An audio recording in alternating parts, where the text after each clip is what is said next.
Welcome back to the Grid Aces show. I'm your host, Connor Hall, here with Mr. Football, Chase Godey. Chase, what are the Grid Aces? So the grid aces, it's a term that they used to use way back when in relation to football. So like in the 1920s and 30s, they didn't have a term for what we now call pro bowlers or all pros because that didn't exist. So what they called really good football players were grid aces.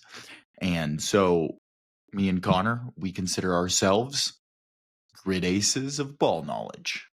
And even though Grid Aces is a football term, that also applies to NBA talk as well. Now bear with us for this episode.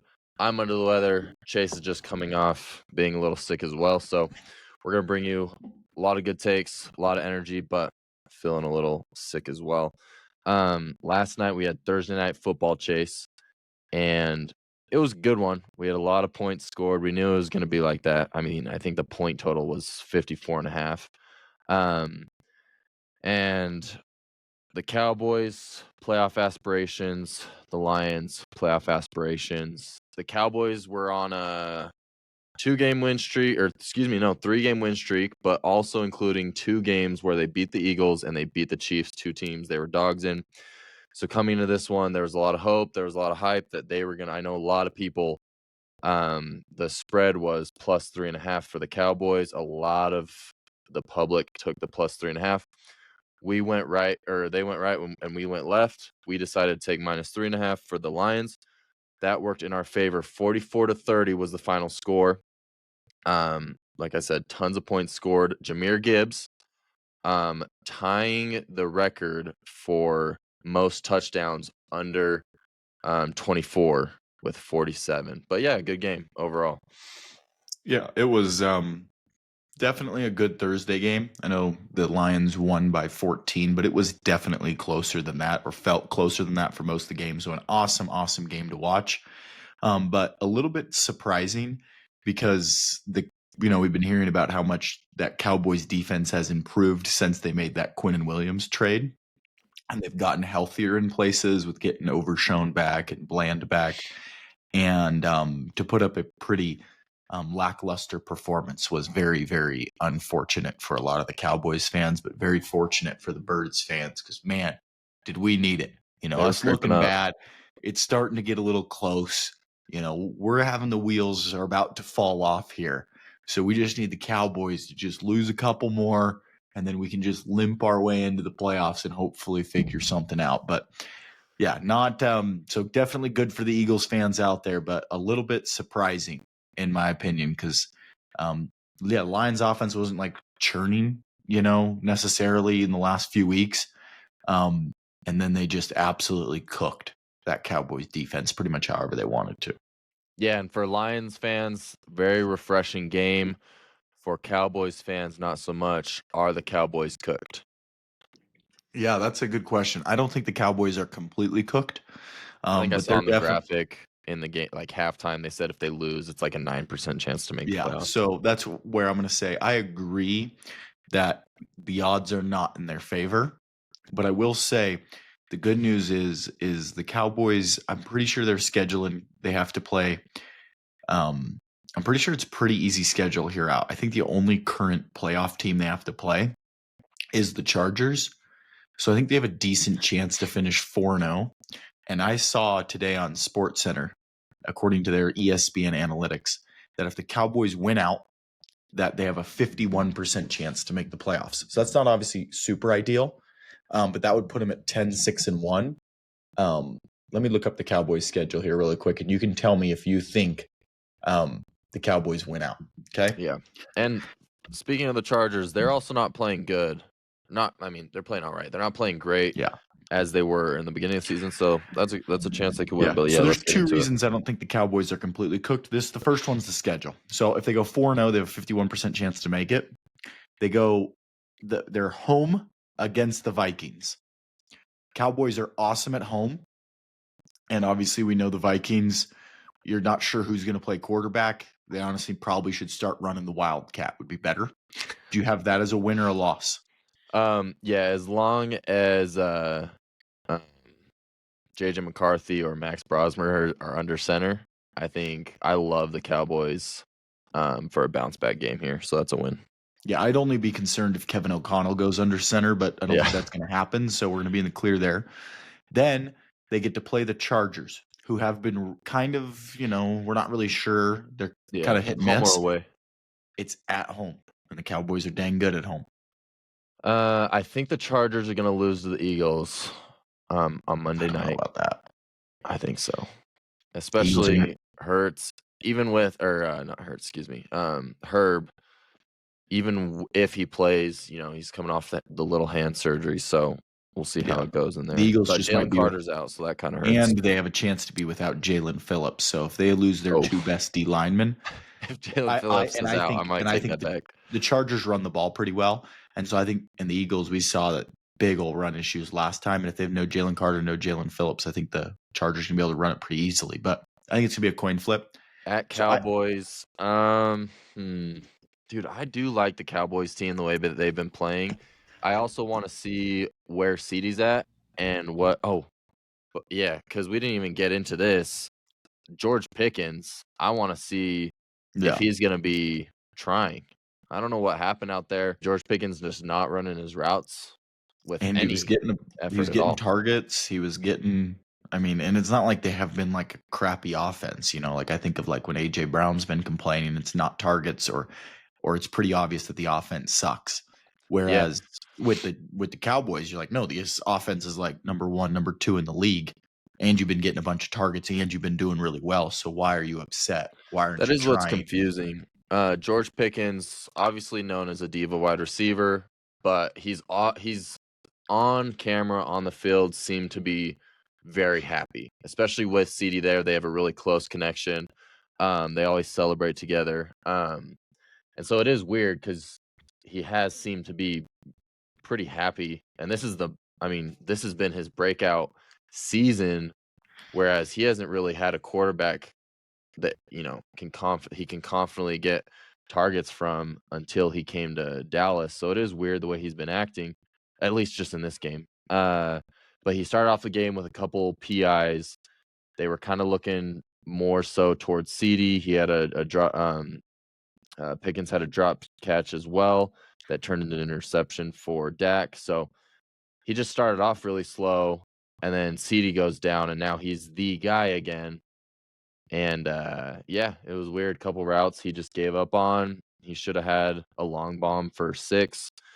Uh, if not 6, at least getting him to the 10-yard line. So I don't know, kind of weird. But based off that point, in order for the Cowboys to beat the Chargers, if CeeDee is still out, which he probably won't be, I don't think the injury's that big of a deal. Hopefully not. Yeah, 2 weeks, because that's week 16, right? That they yeah. play. So that's 2 weeks, and obviously they just played on Thursday, so it's going to be as if it's like 2.5 weeks. Yeah. So I like, I like Cowboys. Give me the Cowboys in that one. Okay, and then how about Hard at to be on Washington on bipolar. Christmas? That's interesting. Division rival. Jaden Daniels is back this week, so he should be healthy. Are they going to be playing? Are they going to be just trying to tank for their pick though? Yeah, see, and that's what I'm thinking, because I was thinking about that this week actually, because I was looking at Commanders are a -1.5 against, who do they play? Someone bad, someone not great, not bad. Who do they play this week?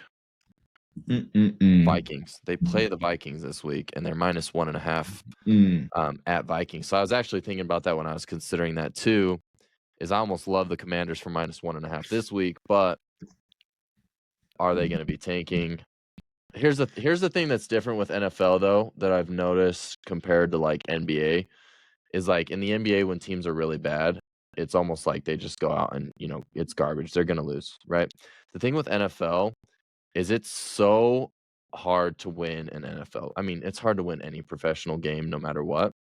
Mhm. But in the NFL, I mean, we saw it this last week with the Rams and Panthers, right? The Panthers aren't a Yeah. bad team by any means, but the Rams are, I mean, they are that team, And the Panthers go out and they beat them. And so it's kind of one of those things where it's like any given night, and an NFL coach, because they're always getting fired, these coaches are trying to win as much as possible. So, as far as are they gonna be trying to be tanking to get a pick, division rival, I don't necessarily think so. Um, you said it's at Cowboys or at Commanders? At Commanders. Have they already played this year? Yes, they have. Cowboys beat the Commanders by 22 points. For the sake of argument, just give me the Cowboys. Okay, and then the last week is against the 2-win Giants at the Giants. Another division rival. That's one of those games that, like, Yeah. Giants would come out and win, but I'll go Cowboys as well. Yeah. So, the thing with that's the last of it, right? That's all their Yeah. games? So, the thing that's interesting is every game there is an argument for the Cowboys to win out. Well, yeah, because they're going to be favored every week out. So the question you just have to ask yourself is okay, so if they go 4-0, that puts them at 10-6-1. I still think their best chance is to win the division. And I say that because the issue right now is not even the Lions are in a wild card spot yet, right? So the worst wild card is the Niners at isn't it? The Niners at 9-4, I think, is the worst current wild card, because you have the Seahawks at 9-3 in a wild card, and then you have the Packers at 8-3-1. So you need those teams. You would need the Packers to lose 3. You would need the Niners to drop 3. You would need, it's just like it's a lot to have happen. I do think I could see the Bears dropping a bunch. They have a brutal schedule, but they just need a lot to happen. I almost think their best chance is getting the Eagles to collapse. So if the Packers win out, the Eagles would have to go 2-3 in their final 5, which I could totally see happening. But if the Eagles have, they have 2 games that are relatively tough in the Chargers and Bills, but then it's the Commanders twice and the Raiders. So that's where I think it's that's where it's kind of tough for Cowboys fans to believe it. I would say if the Eagles beat the Chargers, I think they're pretty much cooked. So it's a caveat. I would have to agree. Because if the Eagles don't beat the Chargers, then they have to go 3-1. They could lose to the Bills. And then in the NFL, just like you were saying, upsets happen all the time. I could see them for sure slipping up to the Raiders, the Commanders once out of the 2 times.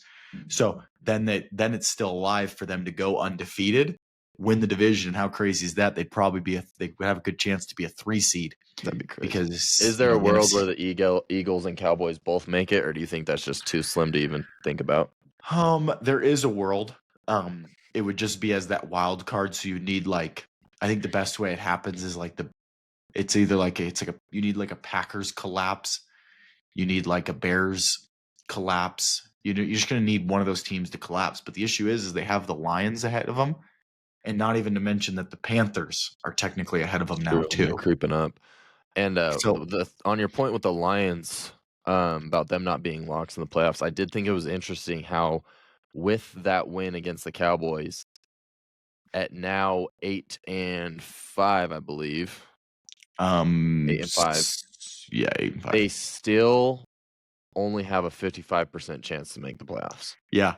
No, that's nuts. Well, because they're currently on the outside, right? It's who do you have? Their division, it's just so tough. Yeah, their division's tough, and the issue is the wild cards are just brutal. Their division might be easier to win than get into the wild cards. That's true. You have, it's the Seahawks and the Niners, right? You go look at the NFC West, the Rams, Seahawks, and Niners are all above 93% chance to make the playoffs.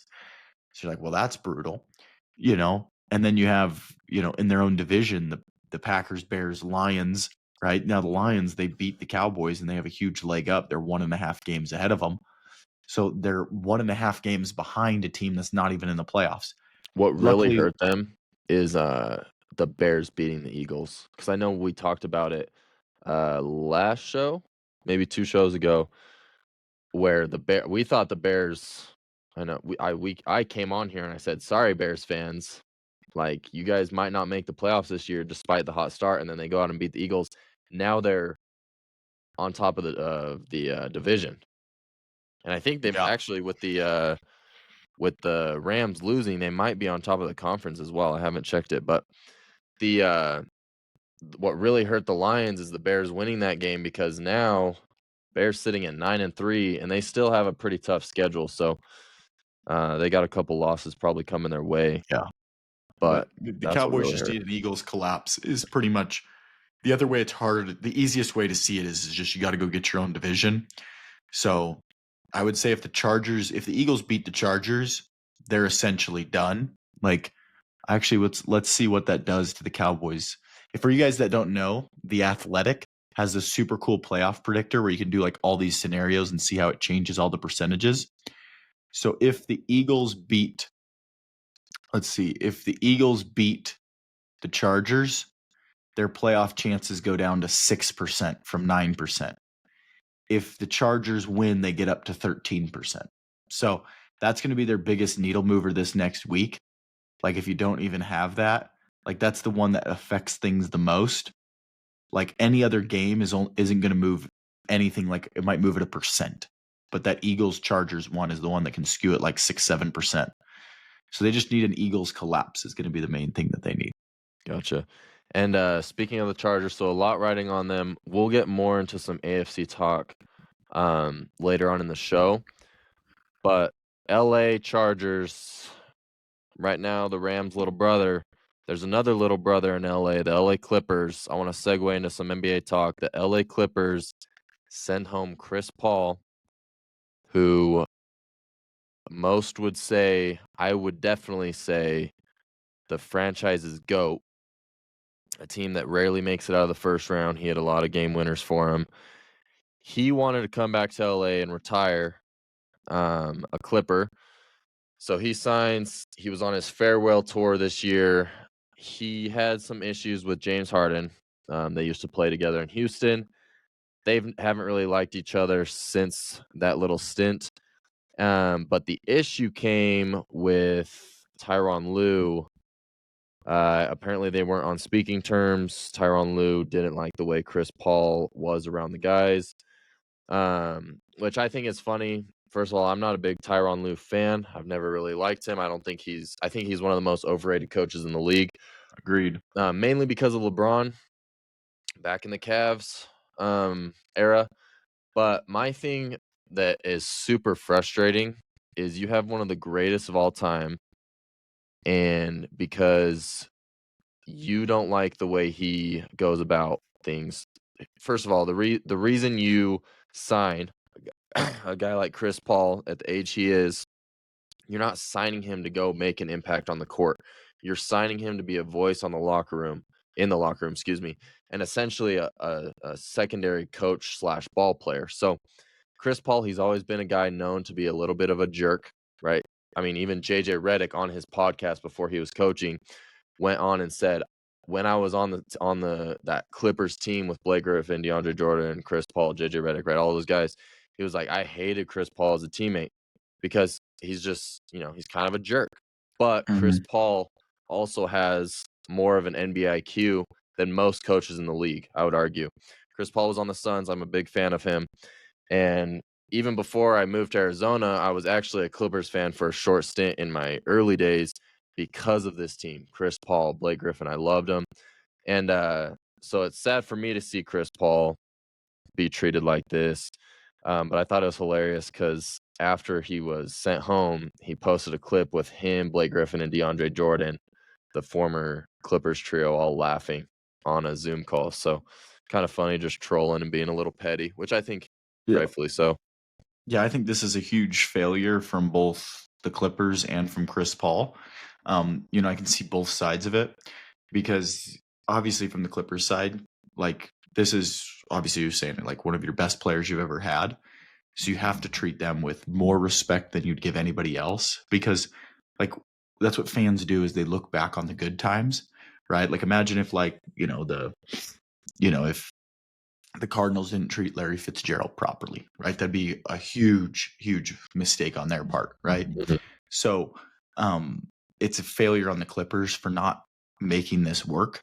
And then it's a failure on Chris Paul because I could see, obviously, like you were saying, he was being a jerk for maybe not coming in and being the type of player at this point in his career that he needs to be. I wonder if he came in with a huge ego and he was trying to overstep Tyronn Lue or trying to overstep people in the organization, instead of just being what he needed to be, as being a role model, being a good coach, being like a secondary coach to go to for from the players, and to kind of work under Tyronn Lue. So I think it's kind of unfortunate for both of them, because obviously it doesn't look good on Chris Paul's legacy, and it doesn't look good for the Clippers organization either. So pretty sad, to be honest.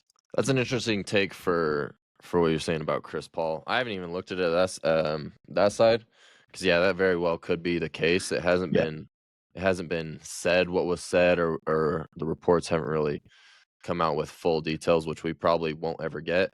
I think the really sad thing about it is we were gonna have a farewell tour for Chris Paul, but now, just like that, it probably is just over. I don't think he's really gonna be looking to sign anywhere else. He kind of just wants to be done, and rightfully so. Yeah, no. So maybe the Lakers will treat LeBron like that when he says, "Hey, I'm done. It's my farewell tour." After he wasn't listening to JJ Redick over there messing with the Suns bench. Shout out to Bron. Also, with LeBron, finally ended his 10 points, his 10-point streak. He hadn't had a game where he scored under 10 points since 2007. That's unreal. Finally, last night against the Raptors, he had 8 points, and he had a chance to take the game-winning shot, but he decided to dish it to the corner to Rui Hachimura, who hit the 3 for the win. So shout out to him for the big IQ play. The funny thing I'm seeing, though, on Twitter is everyone's saying that Braun sacrificed his record to win a game, but the thing that's funny is he was 4 of 17. So it's not like Braun wasn't trying to get that. Like, he just didn't play well. No. But yes, he did make the right play when the biggest moment came. So shout out to him. Yeah, because I see both. I mean, it's like you go 4 of 17 and you can't score 10 points. You probably don't deserve to have 10 points. But I guess in that, the only time he sacrificed it, because they're saying like he sacrificed it, but he only sacrificed it on that last play. He didn't sacrifice it throughout the game to try to help, necessarily the team win. If anything, they were in that situation because he was LeBrick out there. For real. But shout out to Austin Reeves, though, putting up another 40 burger. But he did in the last play there. He's like, this could be the last one. Let me dish it. Or hypothetical, right? Little different alternate scenario. Maybe he thought, he's like, if I shoot it, he goes, if I pass it to him, he's going to miss. Then I'm going to have overtime to to hit my 10 points. Maybe that's what it was. No, just kidding. That might be it. So we're going to get into the most likely Super Bowl matchups. But first, make sure to leave a like, subscribe if you're new, and show the boys some love. Tell a friend to tell a friend. We got a bunch of content coming your guys' way. Go follow us on Instagram at gridaces_, and then on TikTok as well, just gridaces. Producing some short form content for you guys. And then, make sure to subscribe to the channel. All right, we are getting down to the end of the NFL season. Sad as it may be, the playoffs are going to be insane. I'm super excited for it. But we have an insane race coming up, both AFC and NFC. And so we're going to go over the most likely Super Bowl matchups. But first, Chase, you had an interesting point you wanted to bring to the table, I believe. Yeah, so normally we know that usually the Super Bowl is won, I think, like half the time by a 1 seed, right? Because you get the bye, and it's usually, the best team from that conference. But usually it's 1 and 2 seeds that are like in the Super Bowl. Obviously, occasionally you'll see other seeds, but it's not as likely. But it's just interesting because if I gave you, Connor, for example, I'll give you the AFC 1 and 2 seed. So you get the Broncos and the Patriots, right? Or the current NFC 1 seed and the Bears. So you can pick those 3 teams, right? 2 1 seeds and a 2 seed. And then, or this is to win the Super Bowl, or you could have the Bills, the Eagles, and the Chiefs. Who you taking? I'd be really excited to come back to this conversation right at the start of the playoffs. So we need to do that. But I mean, I don't believe in the Bears. I am becoming more of a believer though. After that game against the Eagles, I didn't even think Caleb Williams played great, and they still had control of the game the whole way. So I'm liking what I'm seeing from the Bears. I don't believe in them yet though. The Broncos, I'm actually starting to believe in the Broncos, as crazy as it may be. I think I do think that defense is legit, and if defense does win championships, it's going to be really interesting to see what that offense does in the playoffs, though. And so that's the biggest thing holding me back is that offense. And then for the Patriots, what's really just holding me back for them is what everyone's talking about, strength of schedule. Now, they have dominated most their games. And so that does go to say something that, okay, the teams they are supposed to beat, they're dominating, right? So at least there's that part of it, which is interesting for the Patriots. But they didn't even make the playoffs last year. Drake May, he's still a young quarterback. It'll be interesting to see what he does come playoff time. The obvious answer, Chase, is I have to go with the other side, unfortunately. Hey, I you believe know me, I what's want absurd this other about side. that I want that is first side you brought, but that's a 3 seed, a 5 seed, and a team that is likely to miss the playoffs, and you'd rather have that side than the current 1 seed in both AFC, NFC, and the 2 seed. And I was going to say, if you were going to take the other side, the Patriots, Broncos and Bears, I would have said, okay, now let's switch out the Chiefs for the Seahawks, because the Seahawks are a 5 seed right now, so that'd be a current 5 seed, 6 seed, and 3 seed. You'd rather have those teams than the one. honestly, if you threw in the Seahawks, I would like that more than with the Chiefs. No, that's what I'm saying. So I was going to say, Mhm. if you were going to say, because the Seahawks are more of a lock to make the playoffs, but that's what I was going to say. If you pick the Patriots, the Broncos, or the Bears with the Chiefs still being in, I was just going to swap the Chiefs and the Seahawks to see what you'd say, just to show, obviously, how crazy it is this year that, those 2 1 seeds and then one of the 2 seeds. I think we all agree that the Rams are a top team, but people aren't still believing in them. And that's what the Super Bowl odds are showing. Like the Patriots and Broncos are 6th and 7th in Super Bowl odds to win it. And then the Bears are 13th or something. The Bears are so far Bears down there. They're like a plus behind the Jacksonville Jaguars. They're like a plus 3,500 to win the Super Bowl. I mean, it is You nailed it on the head. absurd. Is it? Yeah. Yep, And plus 3,500. That's a whole plus 700 behind the Jaguars, Chase. who else is ahead of them? Do you have a list there or no?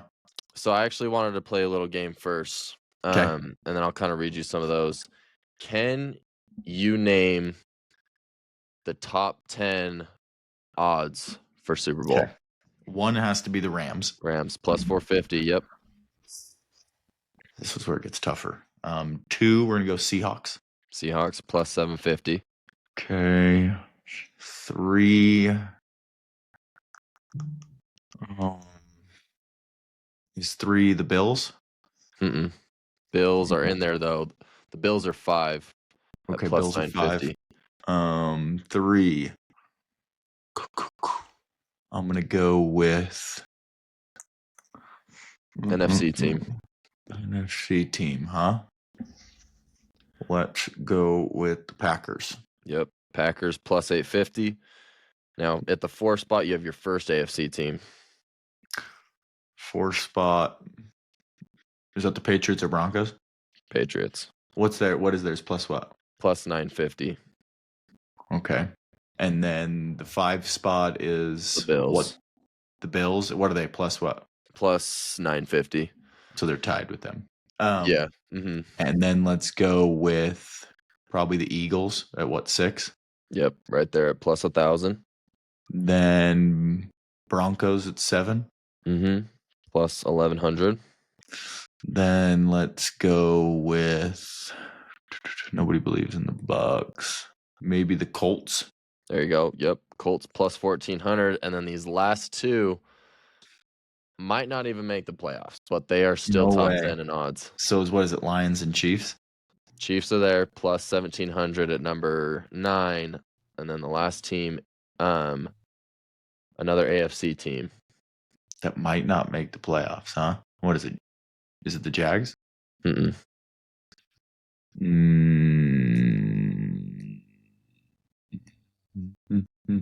Oh, the Ravens.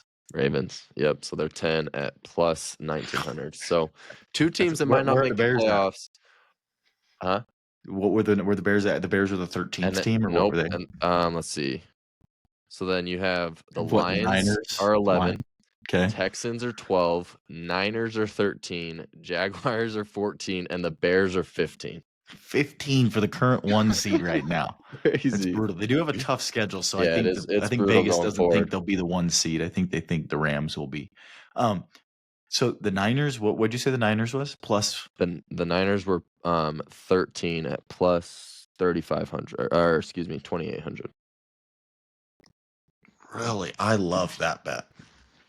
Because I Yeah. think the Niners are locks to be in the playoffs. They've been there before. I know they're banged up, but like that defense has been playing. You're telling me the Ravens are more likely to make the playoffs than the Niners? What? Or win the Super Bowl than the Niners? That's crazy. Yeah, I just think it's just these teams that have been good for a while. Mhm. You know, people can believe it I more. don't hate the Niners either. Throw a little Oh, their tenor on schedule it. does get. I didn't realize their schedule gets tough now. Niners? Well, they have one more They're because they've still had a gonna pretty. make it though. No, I know, but they've had a pretty easy schedule, Mhm. right? Like their last, couple games, against the Browns, the Panthers, the Cardinals the week prior. But they have the Titans this week, counted as a dub. So that gets them to, or that's not this week. They have a bye this week. So their next game is the Titans. That'll get them to 10-4. Then the only thing that's tough, but I could see them winning all these is they do finish the season Colts, Bears, Seahawks. So obviously 3 teams that are currently in the playoffs. But I could honestly see a world where the Niners end up being the 1 seed. Because we know they're going to be 10-4. Really? One I think seed, they huh? could run. Well, they could run the table at 13-4, Mm-hmm. and a lot of their losses are out of conference losses, so they'll have the tiebreaker, right? Because they've already split against the Rams. They've already beat the Seahawks. I'm pretty sure, didn't they beat the Seahawks? Yes. Let's see. The They Niners. beat them at like the second week. Yeah. So even if they split against the Seahawks, and then they've already split against the Rams, so the tiebreaker would kick to their in division record, which the next kick, which will probably end up being tied because they'll just all beat up on the Cardinals. Then they'll have the next thing is your NFC conference record, and the Niners. The clutch thing is I think they have a few AFC losses. So they have a loss to the Texans. There's one AFC loss. And then they have a loss to the Jaguars. So they've lost like 2 of their 3 games against the AFC, which means their NFC record, they're only going to have 2 losses in the NFC if they run the table. Huh. Interesting. So I think the Niners have a could be chance at the fun 1 seed. conversation. Yeah, Yeah, we'll see what ends up I think we happening. got to go play something on Niners because here's the thing too: is you got the cash out option if they win a couple games. Yeah, plus 2,800. I mean, Crazy. that seems pretty, like, especially some of those teams you were naming ahead of them Mm-hmm. is like kind of surprising to me. But I think with the Niners, everyone just sees all the injuries and they just get like super scared. Like, okay, so there's no Nick Bosa, there's no Fred Warner. Like, how are they going to do this? Mm-hmm. Come playoff times, without looking at what the actual standings are and matchups. Bears Niners, who you taking? Niners. And I guess that's why they're higher in Super Yeah, and Bowl you'll odds. see. We'll see here. So the Bears are at the Niners on December 28th. Mm-hmm. As long as there's no crazy injuries, the Niners for sure will be favored. And I even think if they were playing with the Bears, the Niners would be favored. Okay. Lions Niners, who you taking? If a little bit more it's tough. neutral, it's whoever's at home would be favored, in my opinion. Neutral site, that's a coin flip. Okay. And then Niners or Eagles. I think that's same as the Lions. Coin flip, depending if the Eagles are at home, probably the Eagles favored. If the Niners are at home, they're favored. Like, that's my thing is the Niners can beat any one of those NFC teams. They've already beat the Rams, so we know they can beat the Rams. They can beat the Seahawks. They've already beat the Seahawks. They can beat the Eagles. They can beat the Packers. They can beat the Bears. They can beat the Lions. I just think that's why I like the Niners, because we know they're going to be in the playoffs. I think they even have a chance at the 1 seed. And they can we know that they can win, and they've been to the Super Bowl before. So that's why I like the Niners. So let me ask you this. If you had it your way, realistically, who would you want to see in the Super Bowl? Well, I mean, obviously, one side of things. Eagles So versus who? I'd probably say Eagles versus the easiest possible AFC team that we could face. Realistically, who do you want? My dream one. Well, this is kind of what For entertainment purpose, like take out your Eagles fandom. So outside the Eagles fandom, like I you can want still to have see the Eagles, but who do you want on the AFC side that will make it the an AFC entertaining side. game? It doesn't matter who they're playing. I want the Bills, because the Bills are, everyone knows that their fan base, that the Bills are 0-4 in the Super Bowl. Now you're like, ooh, that's really bad. But when I tell you those 4 Super Bowls were back to back to back to back, imagine your team going to the Super Bowl 4 straight years and not winning any of them. That's brutal. And the Bills fan base is awesome for football, right? Like they're out in Buffalo. It's 5 degrees. They don't got a lot going up there. It's not like it's a huge tourist place where people are like, ooh, that's a desirable place to be.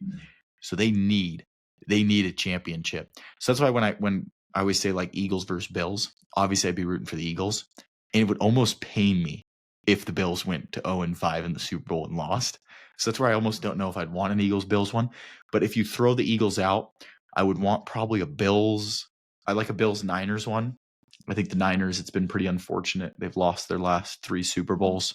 And they've had a really, really good team. So I think they could deserve one, could get there. And I'm a Bay Area person, so I always back the Niners when it's not the Eagles. I think that would be good entertainment. But it would be just fun to see some of these new teams. Like the Patriots, in my opinion, don't count as a new team. But I think the Ravens would be fun. It'd be good for Lamar to get one in his career. I just don't think it's going to happen. Out the outside of the NFC, outside the Eagles, Niners would be fun. The Seahawks Sam Darnold story would be good. I mean, I like Matthew Stafford. I think it'd be good. It'd propel him.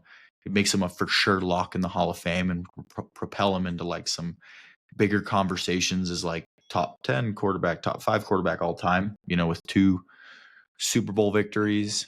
I would like to see that one.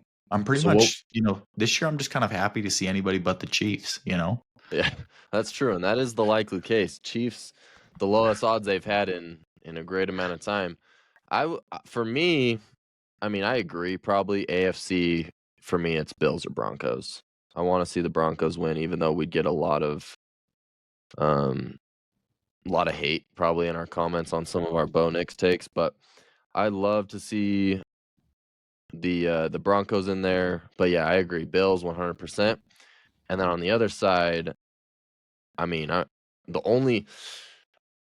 already told you this. Like the Rams are the one team in my division that like I actually am cool with, just because they're just so sick.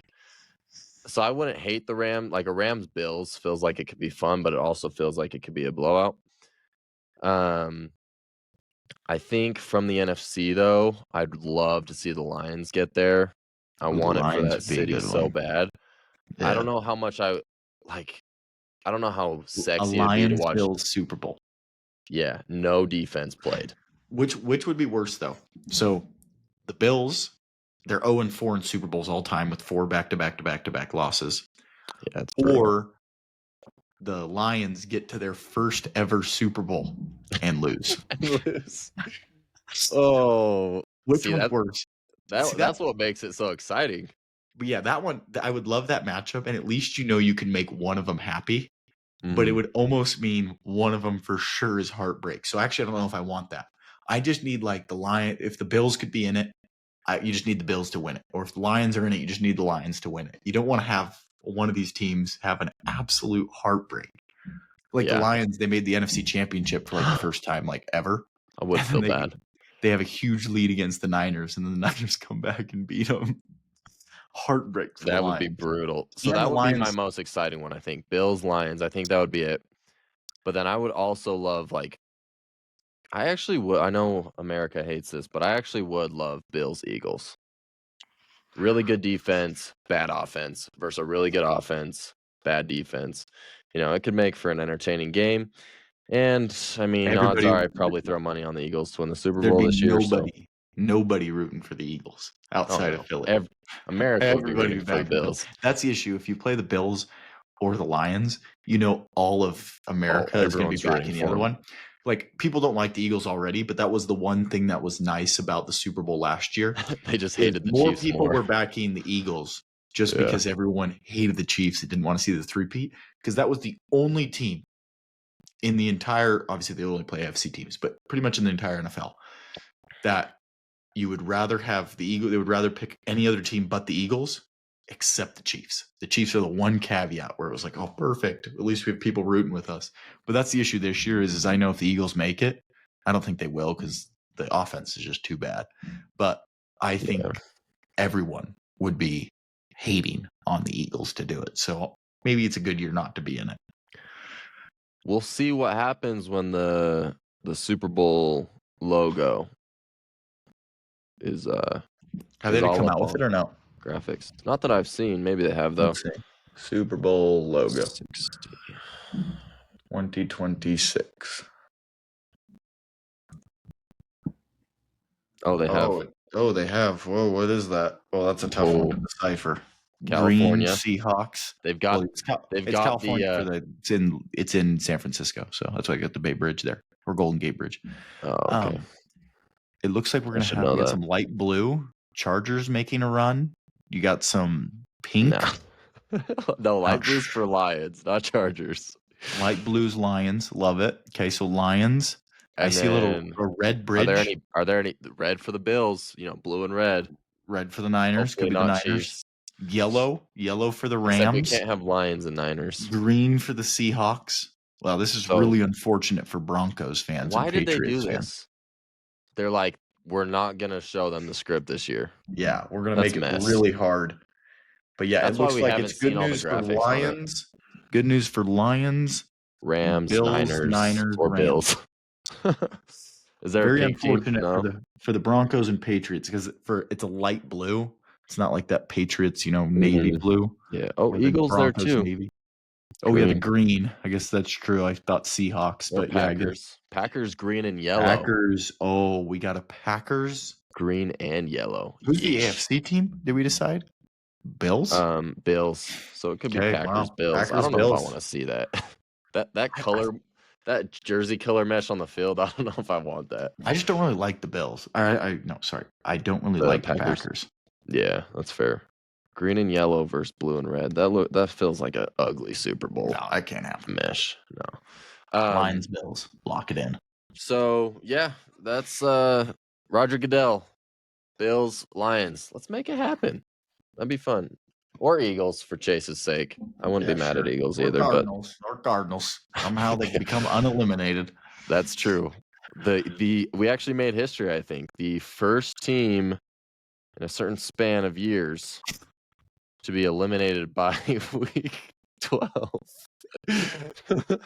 That's good. Shout out to them. There was a couple teams that went 0-17 that I'm sure they were eliminated before us, but I did see a graphic that we were one of the first in a while. So shout out to us. So I want to transition into Giannis Antetokounmpo might request a trade. He and his agent, they're going to be meeting with, or they met with the Bucks to discuss what the future looks like. And last season, off season, Giannis said he wanted to give it 25 games to decide what his future was here. Now, here's what I'll say. Shout out Giannis. It is sad to see him want out because this was a team that bet on him. He was very raw coming out of Greece, and they drafted him with the 15th overall pick and took a shot on him. Paid off, obviously. He's one of the best in the league, one of the best to do it. And he got his MVP with them. He got a championship with them. And now he's wanting to win potentially elsewhere because they just haven't been able to make it happen. They've been making some dumb decisions as far as, the Damian Lillard stuff goes. They go and they lose last year, and they think the best thing they need to do is go out and get Miles Turner. So a couple boneheaded decisions on their end, but So he might request a trade. Odds are he's not going to be on this team come next season. Now, I think it's unlikely he gets traded by deadline, but it could happen. And a few teams that I'm looking at who could be in the sweepstakes are the Thunder, the Spurs, the Knicks, the Rockets, and the Heat. So, Chase, the Thunder, I think it could be scary for Giannis to go to the Thunder. But I don't necessarily love it for him because, one, they're doing really good. Two, we saw it last season where depth is so important. Like, this is becoming a league where super teams are getting run off the court, and depth is where it matters. And the Thunder have the most depth. They have all these draft picks, and a trade package for Giannis would probably look like one of those top picks, probably the Clippers pick, along with a couple young players and a couple future firsts as well. So you have a team that looks like Shea, Giannis, maybe J-Dub would get dealt in this trade. I'm not sure. If not, though, it'd be Shea, Giannis, J-Dub, Chet. I mean, the starting five would be insane, but they'd probably have to haul off a lot of their core depth pieces. What do you think of this? Yeah, I don't like it at all for the Thunder. I just have a hard time seeing how you could get better, and especially good for the long run. Like the Thunder might arguably be positioned better than any other team has ever been positioned for like the next 10 years, right? With the draft picks they have, the amount of young talent they have, right? They're what, 21-1, 22-1? I don't, it's Mhm. something absurd right now. So it's just like, why? Why would you do it? We even see like when, we get Team USA basketball, right? And I know they ended up winning gold in the Olympics, but they almost lost a couple times to teams that they have no business losing to. And that's because not all the time, superstar basketball ends up being the best basketball being played, And they right? I would have think, lost if they didn't have Devin Booker. So yeah. So the talent margin in those games is, I mean, it is insane, right? I'm not saying Giannis would do that and make the talent margin that much different, but they're already winning. I have a bunch of draft picks. I would just keep doing with what they've been doing, and it's just been nailing these draft picks and playing good, awesome basketball. And as you were mentioning earlier, I mean, their GM sounds like he's the best according to you. So I just wouldn't. I don't think it makes any sense for the Thunder, and I don't think they're going to do it. my next one is the San Antonio Spurs. Now, this is my favorite move. I Yeah, think this is the one that would be electric. I would also fear it. Wemby and Giannis together would be unreal.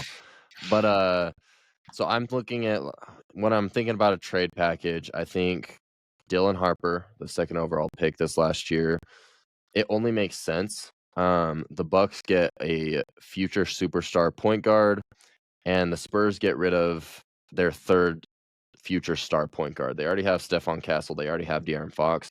There's just not a lot of room for Dylan Harper to grow, and for what he's doing off the bench, he's playing phenomenal. So the Bucks get Dylan Harper. I love that for them. They can throw in Devin Vassell. He's a player that's kind of been in conversations for trades over the last couple of years. Thought he was going to be dealt in the De'Aaron Fox deal. He's a really solid player. He has injuries here and there. Good shooter. Okay defender. Another young player, so I like him going over to Milwaukee as well. Spurs can keep like Harrison Barnes for some of that depth. Maybe throw in a couple players as well. Maybe they throw in Keldon Johnson or something, and then just a couple picks. So I love that for the Spurs because they get to keep a lot of their core talent. They get to keep a good amount of depth as well, and then they just bring Giannis and Wemby together. I can't even imagine what that looks like on the court. So that would be scary. What do you think of that deal? I love that one. I mean, I think I'm just kind of thinking of like where I want to see Giannis mainly, and I think the Spurs and pairing him with Wemby would just be awesome to watch, right? Like I want to see the Spurs be good again, like really good again. So I think that would be put him over the over the hill, and I don't think it'd be costing them too much. Obviously, you get Giannis would be costing you a good amount, but I think they're the ones that could make a trade that makes a lot of sense for both parties, and almost it makes too much sense for both parties, especially Yeah, if I want Giannis to go wants make out. it happen in 2K. Throw a little trade in there. Yeah, see what happens. I really don't want Giannis to come to the West. This is this is the only thing is the West is so stacked and the Yeah, East that's is true. so weak. So the only thing I hate is if Giannis comes over to the Spurs or even the Thunder, like it's just another superstar in the West. It makes the All-Star, Oof. although the All-Star game is going to be USA versus World finally. So maybe we'll finally have an exciting All-Star game. We'll see if they actually try or not. A couple of Yeah, for teams real. as well on here that we can briefly go over: Knicks, Rockets, Heat. Heat could throw in a package of like Tyler Hero. He's from Milwaukee, so that'd be cool. Khalil Ware to fill that power forward or center spot. Another young prospect, and then throw in someone for a contract. Rockets, they would pair Giannis and Katie together with Amen Thompson. That could be electric. But you'd probably throw in Jabari Smith, Tari Eason, um, Reed Shepard, more picks. And then the Knicks would be like Karl Anthony Towns, Miles McBride, and picks, probably. So I don't love those trades as much as I do love the Spurs one. I would say probably the other one I would like more than the Spurs, or not more than Spurs. Close to the Spurs, I'd say probably the Heat. I could be convinced of the Knicks. Um, Jalen Brunson, Giannis, Mikal Bridges, maybe OG if he's not dealt in that trade. So that would be super cool. But let's segue into this weekend preview. So we're gonna go over tier rankings based off watchability for these games going forward. So we have quite a few electric matchups, but I'm just gonna start in the 11 o'clock slate. Chase, Bengals at Bills. A Okay. to F. What's your thoughts here? A to F. This is going to be an A minus. Now, the only reason it's a minus is because the Bengals are essentially out of the playoffs. I don't know if they're currently technically dead, They're still technically in it, but the but odds yeah, are so it's low. essentially, you might as well, you have a better chance of walking outside and getting struck by lightning twice in the span of an Exactly. hour on a sunny day. So, yeah, that's the only reason it's an A minus, because this is awesome. We get Joe Burrow, Josh Allen, and the cherry on the top is it's going to be snowing. And if you're not a football fan, if you don't like snow games, if you like, that's one thing that's bothered me about all these teams building domes is it's like, no, I get for you guys, domes make so much financial sense for the city and for the owners because you can host events in the winter time, right? You can then now be a Super Bowl destination. But man, snow games are awesome. That one, Joe Burrow, Josh Allen, A, just a minus due to the Bengals record. Yeah, I'm gonna go B plus. Only reason I'm lower than you is just again because the Bengals But are what is a probably snow out of game? Does it. a snow game bump it up? So you're thinking B, and now it bumps up to a B plus because of the snow? So my thing is, I love snow games. I Okay, good. don't know if I love snow games for the Bengals because you just want to watch the Bengals throw. I guess it's somewhat fair. So that's my only thing. But you throw a screen to Jamar, everybody else, nobody's gonna have real good Everyone's footing gonna out be there, balling. and Jamar's That's just true. gonna be. You like that because he's on your fantasy team. Come on now, no, but I would rather them just play in a dome because I think that'd be better for my fantasy.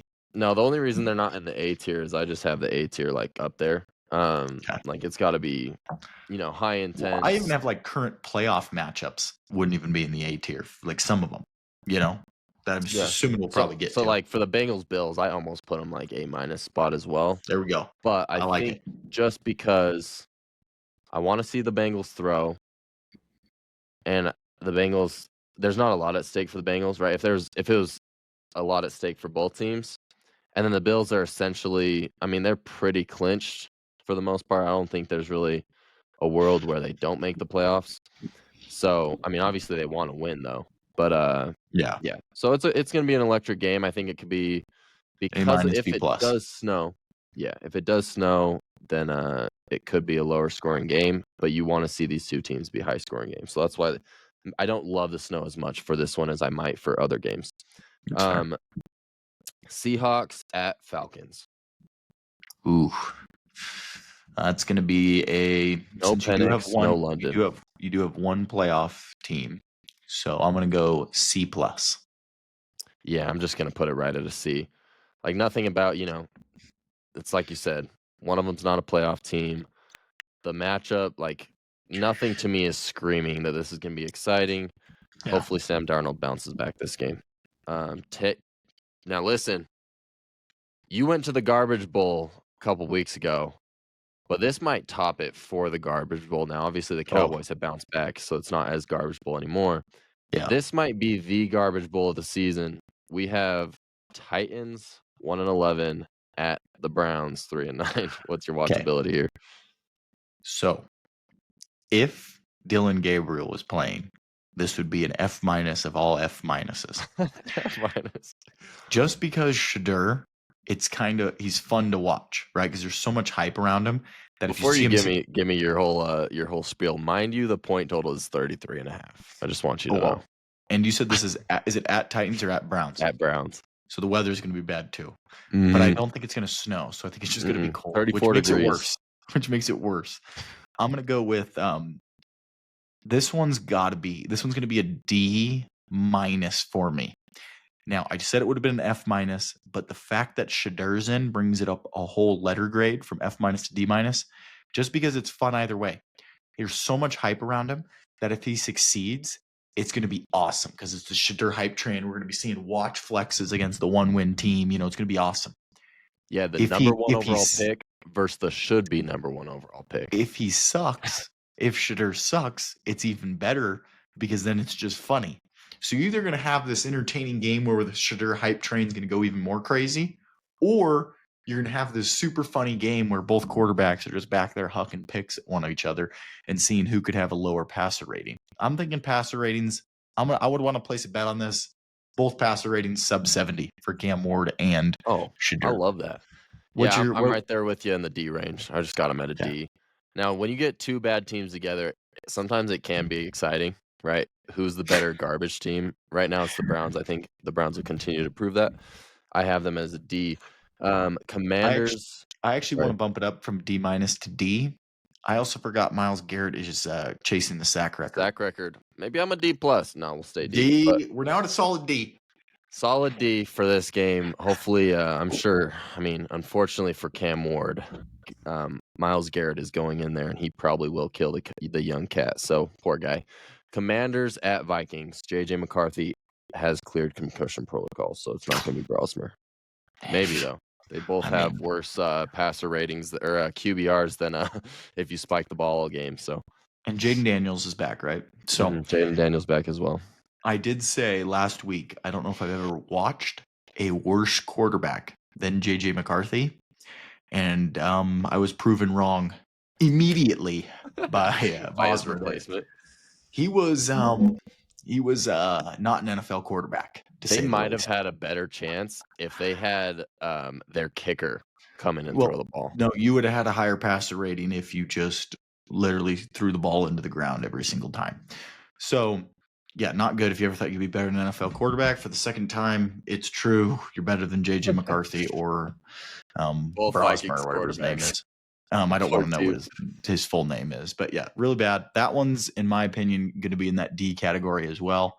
Jaden Daniels is back. He's electric and fun to watch. Getting to see 9 out there just airmailing Jay Jettas, bouncing it to him, throwing it to the defense. Like, that's kind of a fun watch. You'll see some stuff that you normally don't see from NFL quarterbacks just because he's not one. So I would say that's going to be a D for me, maybe a D+. Yeah, I'm right there with you. I'm going to go D as well. Jettas came out, said this has been the most frustrating season of his career. I don't think that's going to change. So he's the only receiver where it's 100% valid. Oh yeah, because he's not a diva. And it is 100% valid. He has been the kind of receiver that I would want on my team because he hasn't complained through the years, and he's never had in a long time hasn't had a great quarterback, but this has finally broken his career trajectory was on pace to be in that top 3 conversation all time. Like his pace, what he was doing, and then JJ McCarthy came. 9 just ruined it. Okay, Dolphins at Jets. Another 11 o'clock MST slate. To Tyrod. Very cold game. It's not going to be snowing, but it's going to be cold. This is going to be a D-. I don't know. D-? I mean, the Dolphins have been winning a little bit more. If they keep winning, could they get kind of fun? Yeah, but D-. This is garbage. Yeah, I'm at a D plus. The only reason I'm higher is because it's a division rival. I could see the Jets beating them because it's going to be in the cold. Tua sucks in the cold. And on the other end, if the Dolphins do win, they're creeping up into maybe, Yeah, they're creeping. the fans are trying to get delusional about playoff hopes. So that's why I'm a little higher on it. Saints, Bucks at Bucks, another morning game. Division rival. I saw Baker saying on today on Good Morning Football that he doesn't like the Saints, that we hate the Saints. And I know he doesn't like them. So these teams don't like each other. But the Saints are a very difficult watch right now, like really hard watch. And the Bucks have been they've been reeling a little bit. I'm going to give this one, since there's a playoff team and that division is up for grabs still, I'm going to give this one a C, solid C. Yeah, I'll go C minus just because I get to watch Ibuka cook the Saints on Sunday. Finally, he's been kind of struggling. Oh, it's been so bad, dude. I might start Troy Franklin over him from now on. We'll see what Don't do happens. that. It's either him or Jets. It's Jets or Ibuka got to be on my bench come playoff time. Golly, that's crazy. No, I'm just kidding. Okay, next game, still in the morning. Colts at Jags. This one's pretty good. Colts Now, 8 I and know 4, obviously Jags 8 and 4. Same these aren't division. marquee franchises, so this one's not going to get the same marketing behind it that most of, that The hype. two teams that are both currently in the playoffs battling for that division. Winner's probably going to win the division, in my opinion. I'm going to put this one just because maybe it doesn't have like the full-on star power and players, I guess, outside Jonathan Taylor, really. I'm going to put this one as an A minus. Yeah, I'm right there with you. A minus. It's going to be a fair weather game, and this is an AFC wild card spot where two teams fighting for that to be on top of that division. Yeah. And Texans creeping up behind. We'll get to that game here in a minute. I'm right there with you, A minus. Then last game of the morning, we have Steelers at Ravens. Both teams 6-6. Big time rivalry. And obviously, winner of this one also is probably going to be in the driver's seat to win the division. But obviously, this one's had more hype in years past. I feel like the Ravens aren't really playing good football right now, and the Steelers are definitely not playing good football. I'm going to put this one at if Lamar plays, a B plus. If he doesn't play, I think he's going to play, a B minus if he doesn't play. But I think he's playing, B plus. Yeah, I'm actually something about the Steelers Ravens clash. I always love it, despite how the season's going. I'm right there with you. B plus or A minus. I might lean more A minus just because again, division Would you rival. rather watch Bengals Bills or this one, Steelers Ravens? That'll help you with your ranking. Yeah, I think I'd rather watch Steelers Ravens just No way. because Smoothie. this winner of this Joker. game is top of the division. Yeah, That's top not of the going to getting garbage talked division. about because yes, both teams are Division underperforming. sucks. But Chase, what am I always when I'm sports betting? What's my thing? They're due. So you think Ravens these teams are due to be good? Steelers are due. Make it an exciting game. That's true. That's true. Somebody has to win the division. It's like last year, right? The Bengals sucked, but whenever they'd play the Ravens, that game was always electric. So I love this game. I think it'll be fun. I'm for sure going to be watching it. It's an A minus for me. Okay. Broncos, Raiders, revenge story for the Raiders at home. The Broncos This are a game tough was watch. awesome last time they matched up. No, game was horrible. The Broncos are an impossible watch on offense. The Raiders are an impossible watch on both offense and defense.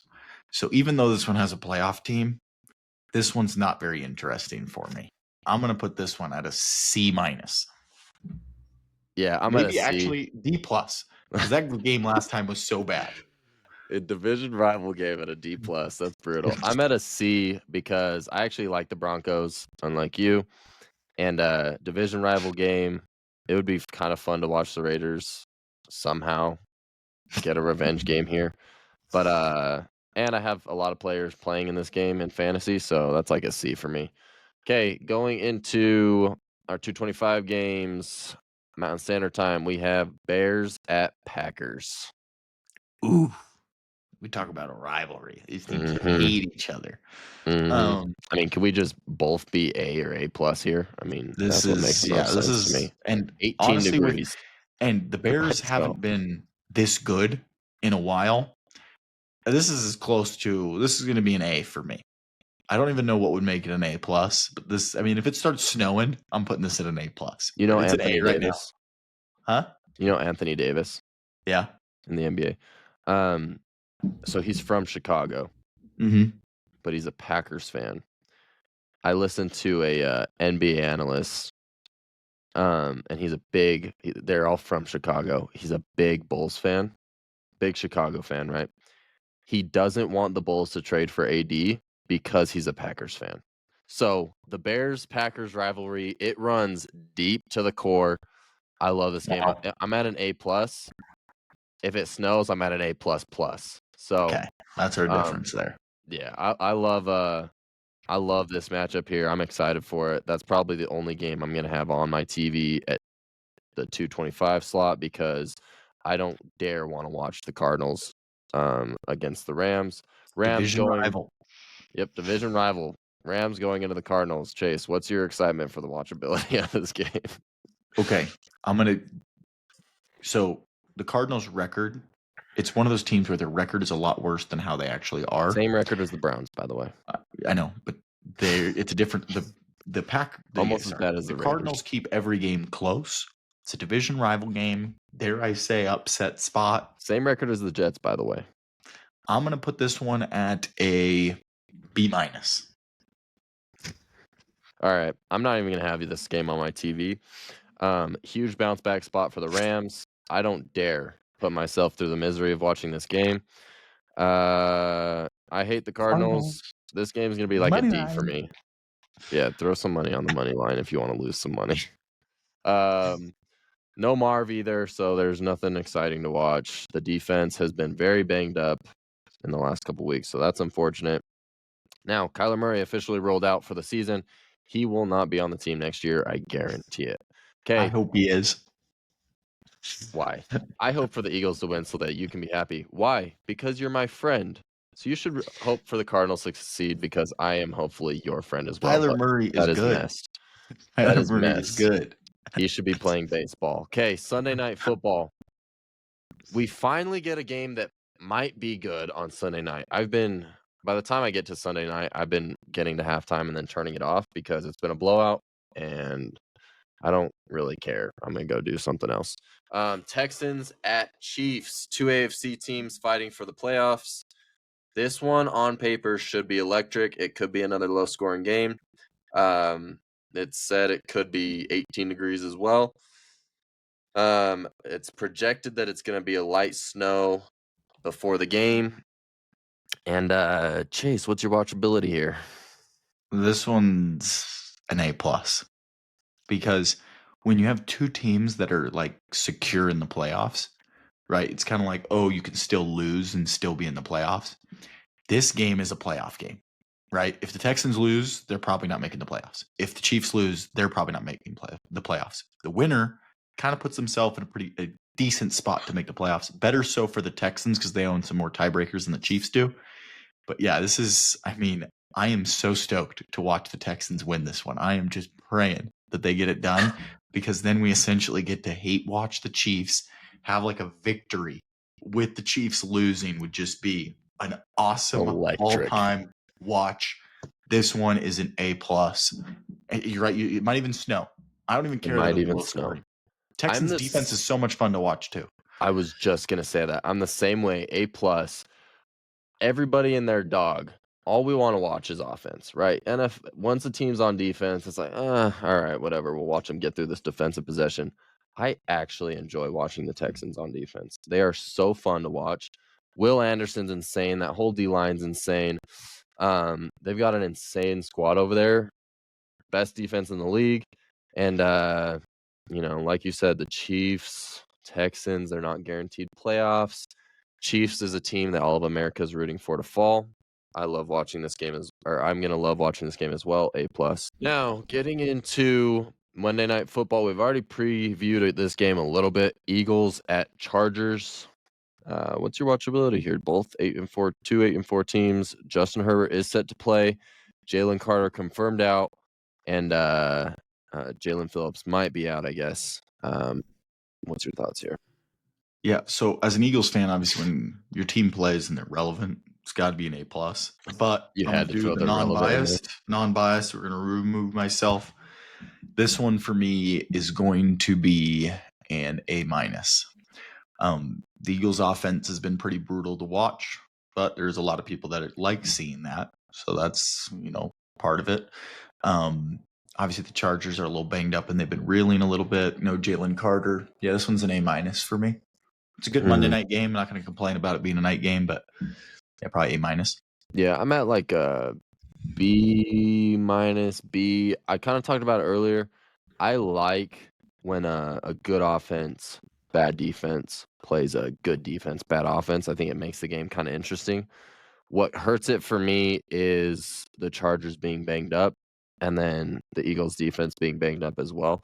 So that's why I have it like right around a B tier. But it should be like as far as like primetime games go, they've kind of been throwing up some slop lately. I think it could be a good one. Yeah, it's two current teams in the playoffs. Obviously, one's AFC, NFC, so you don't really have a rivalry, but at least it's two playoff teams in a night slot. Like we have a pretty good week this week because we got obviously a good one last night. We have an awesome one Sunday night and then a good one Monday night. So can't complain about the night games this Consider week. ourselves lucky. So Chargers, Texans, Chiefs, Jaguars, Colts. If you had to pick who to make your wild cards spots in the AFC, who are you rocking with?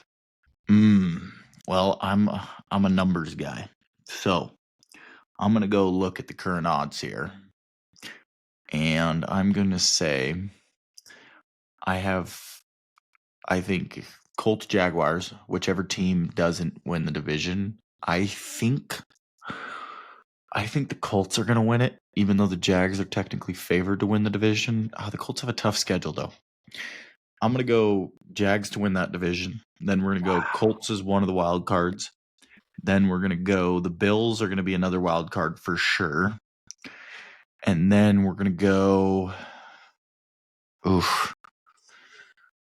It's either I think the last spot is Texans, Chargers, or Chiefs are vying for that last spot in my opinion.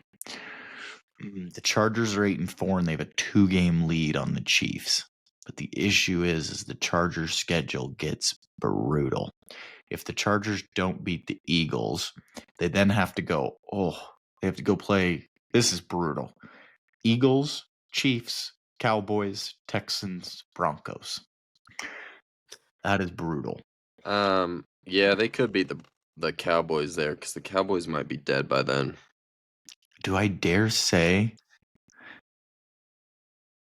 I might? I'm going to have a bold prediction here. Okay. I think whoever wins this Texans Chiefs game is the last team. I don't think the Chargers have a chance. If the Chargers beat the Eagles, they have a chance. If the Chargers lose to the Eagles, that schedule is daunting. Because, the Chiefs and the Texans both have at least a few layups on their schedule. With, like, for example, the Texans or the Chiefs have the Titans and the Raiders still on the schedule. So, they're going to have 2 free ones. I just don't see the Chargers. Yeah, I think whoever wins that Texans Chiefs one is the final seed. What about you?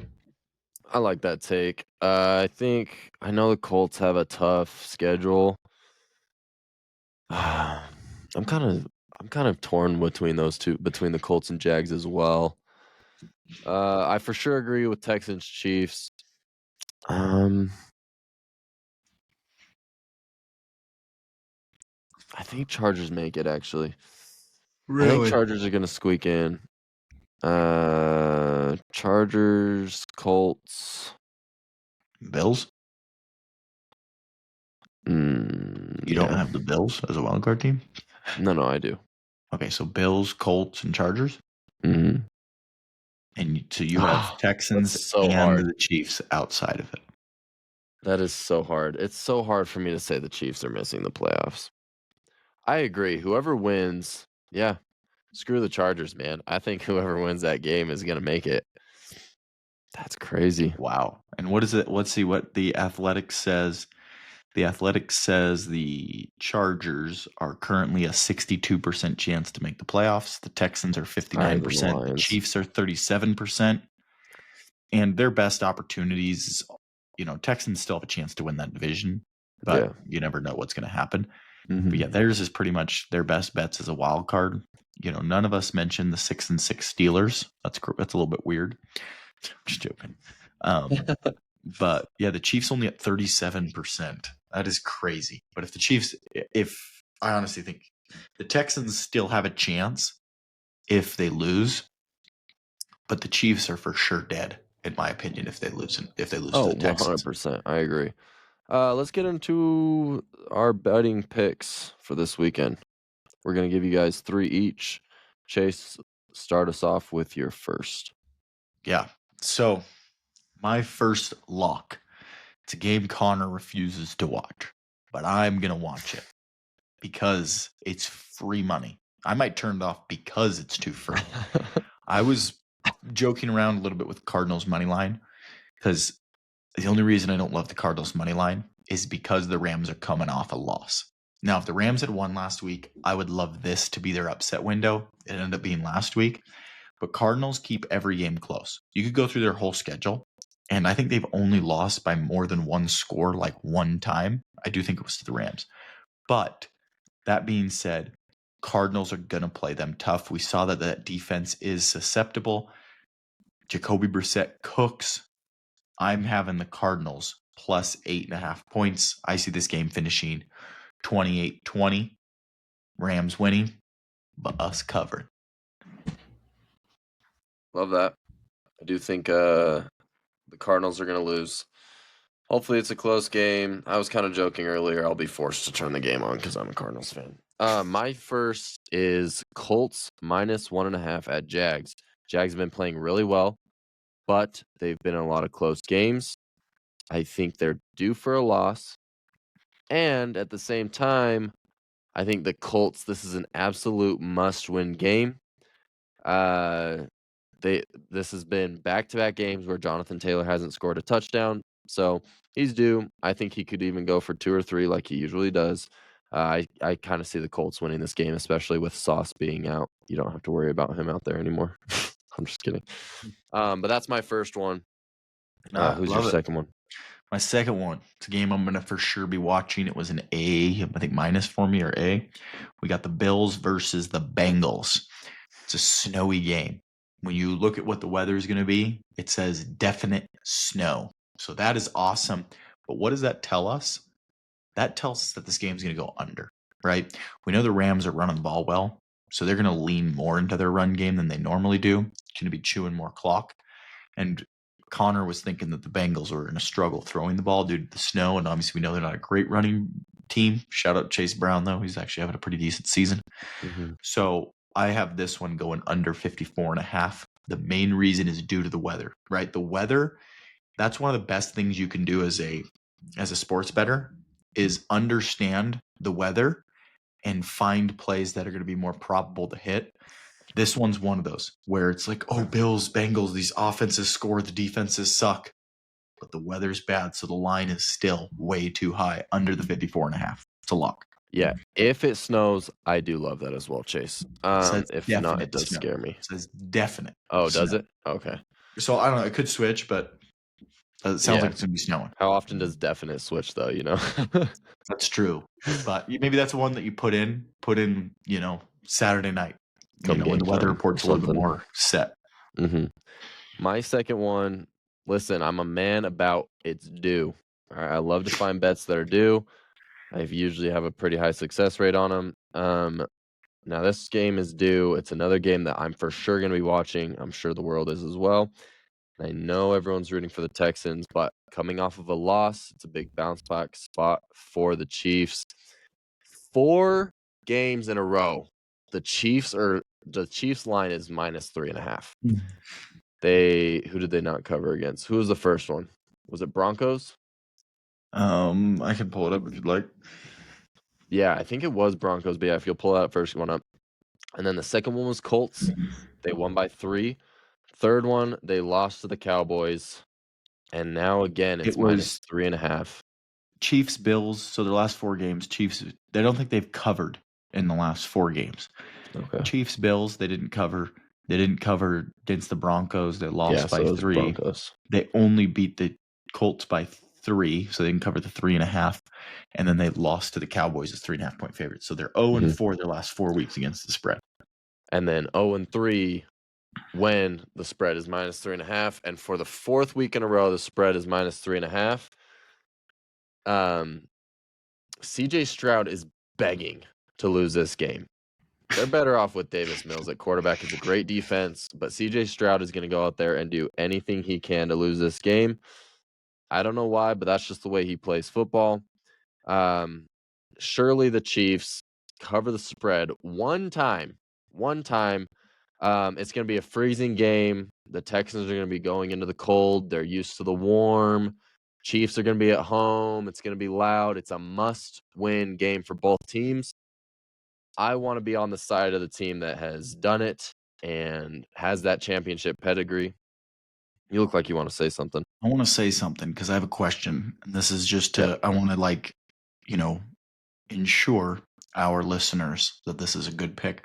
Are you betting this one at all because you hope to see the Chiefs lose? So it's almost a win-win. Either you make Hedging money. Emotions.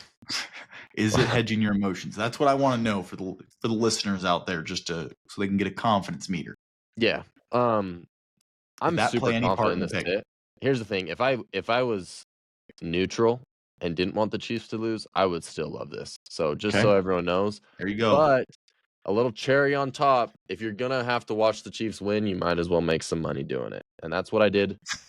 When did I do that? Oh, I did that in the Super Bowl where I bet for them to win the Super Bowl, and then I hedged it, so I made a lot of money on the Eagles winning. So it worked out for me this time. Now, this is the first time I'm taking the Chiefs -3.5 as my pick because I see it. So there you go. I like the Chiefs here. I love being due. Not bad. One thing I want to tell this is our favorite segment, and I think we've mentioned that before.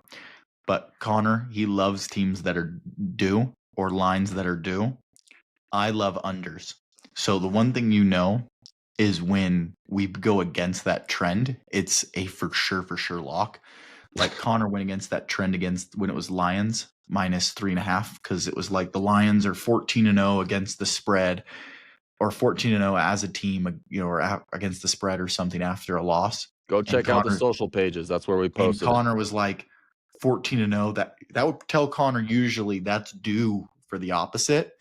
So when Connor's willing to go with the trend, it's a lock because he wants every fiber in his being wants to go against it.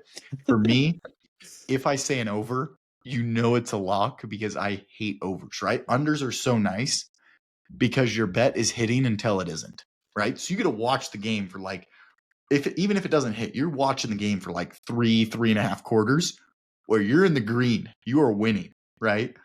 Versus an over, it's like constant stress until it's done. So that's why I love unders. But just to pay attention to whenever we do our picks, if you ever hear an over from me or Connor going with the trend, that's free. Take it to the bank, put it in your pipe and smoke it, whatever you got to do. I love that line. The last one, I was telling you guys about the weather earlier. We're going to have a super cold game. Green Bay against the Bears. It's a division game.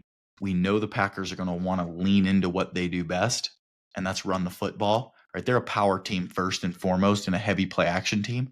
Play action doesn't work until you run the ball effectively. It's going to be cold. Cold games usually mean more running, less passing, right? May even snow a little bit. I love Josh Jacobs over 75.5 rush yards. Outside of the weather too, because you could be like, I've never really done that before. The Bears are one of the worst teams against the run. They're missing a lot of their linebackers on defense, and they already weren't good against the run. And the Packers run it well. They're going to want to run it, and the weather's telling us they're going to run it. So that's 3 reasons that Josh Jacobs is going to go over 75.5 rush yards. That's probably my favorite one. Yeah, I love that, especially with how cold it's going to be. They're going to rely on the ground. He's going to get, I wouldn't be surprised if he gets 25 carries. So that's a great pick. Chase, speaking of overs, a game that we talked about, another game I'm going to be watching, uh, the Steelers going at the Ravens. I said it before, I'm going to say it again. Both teams are due.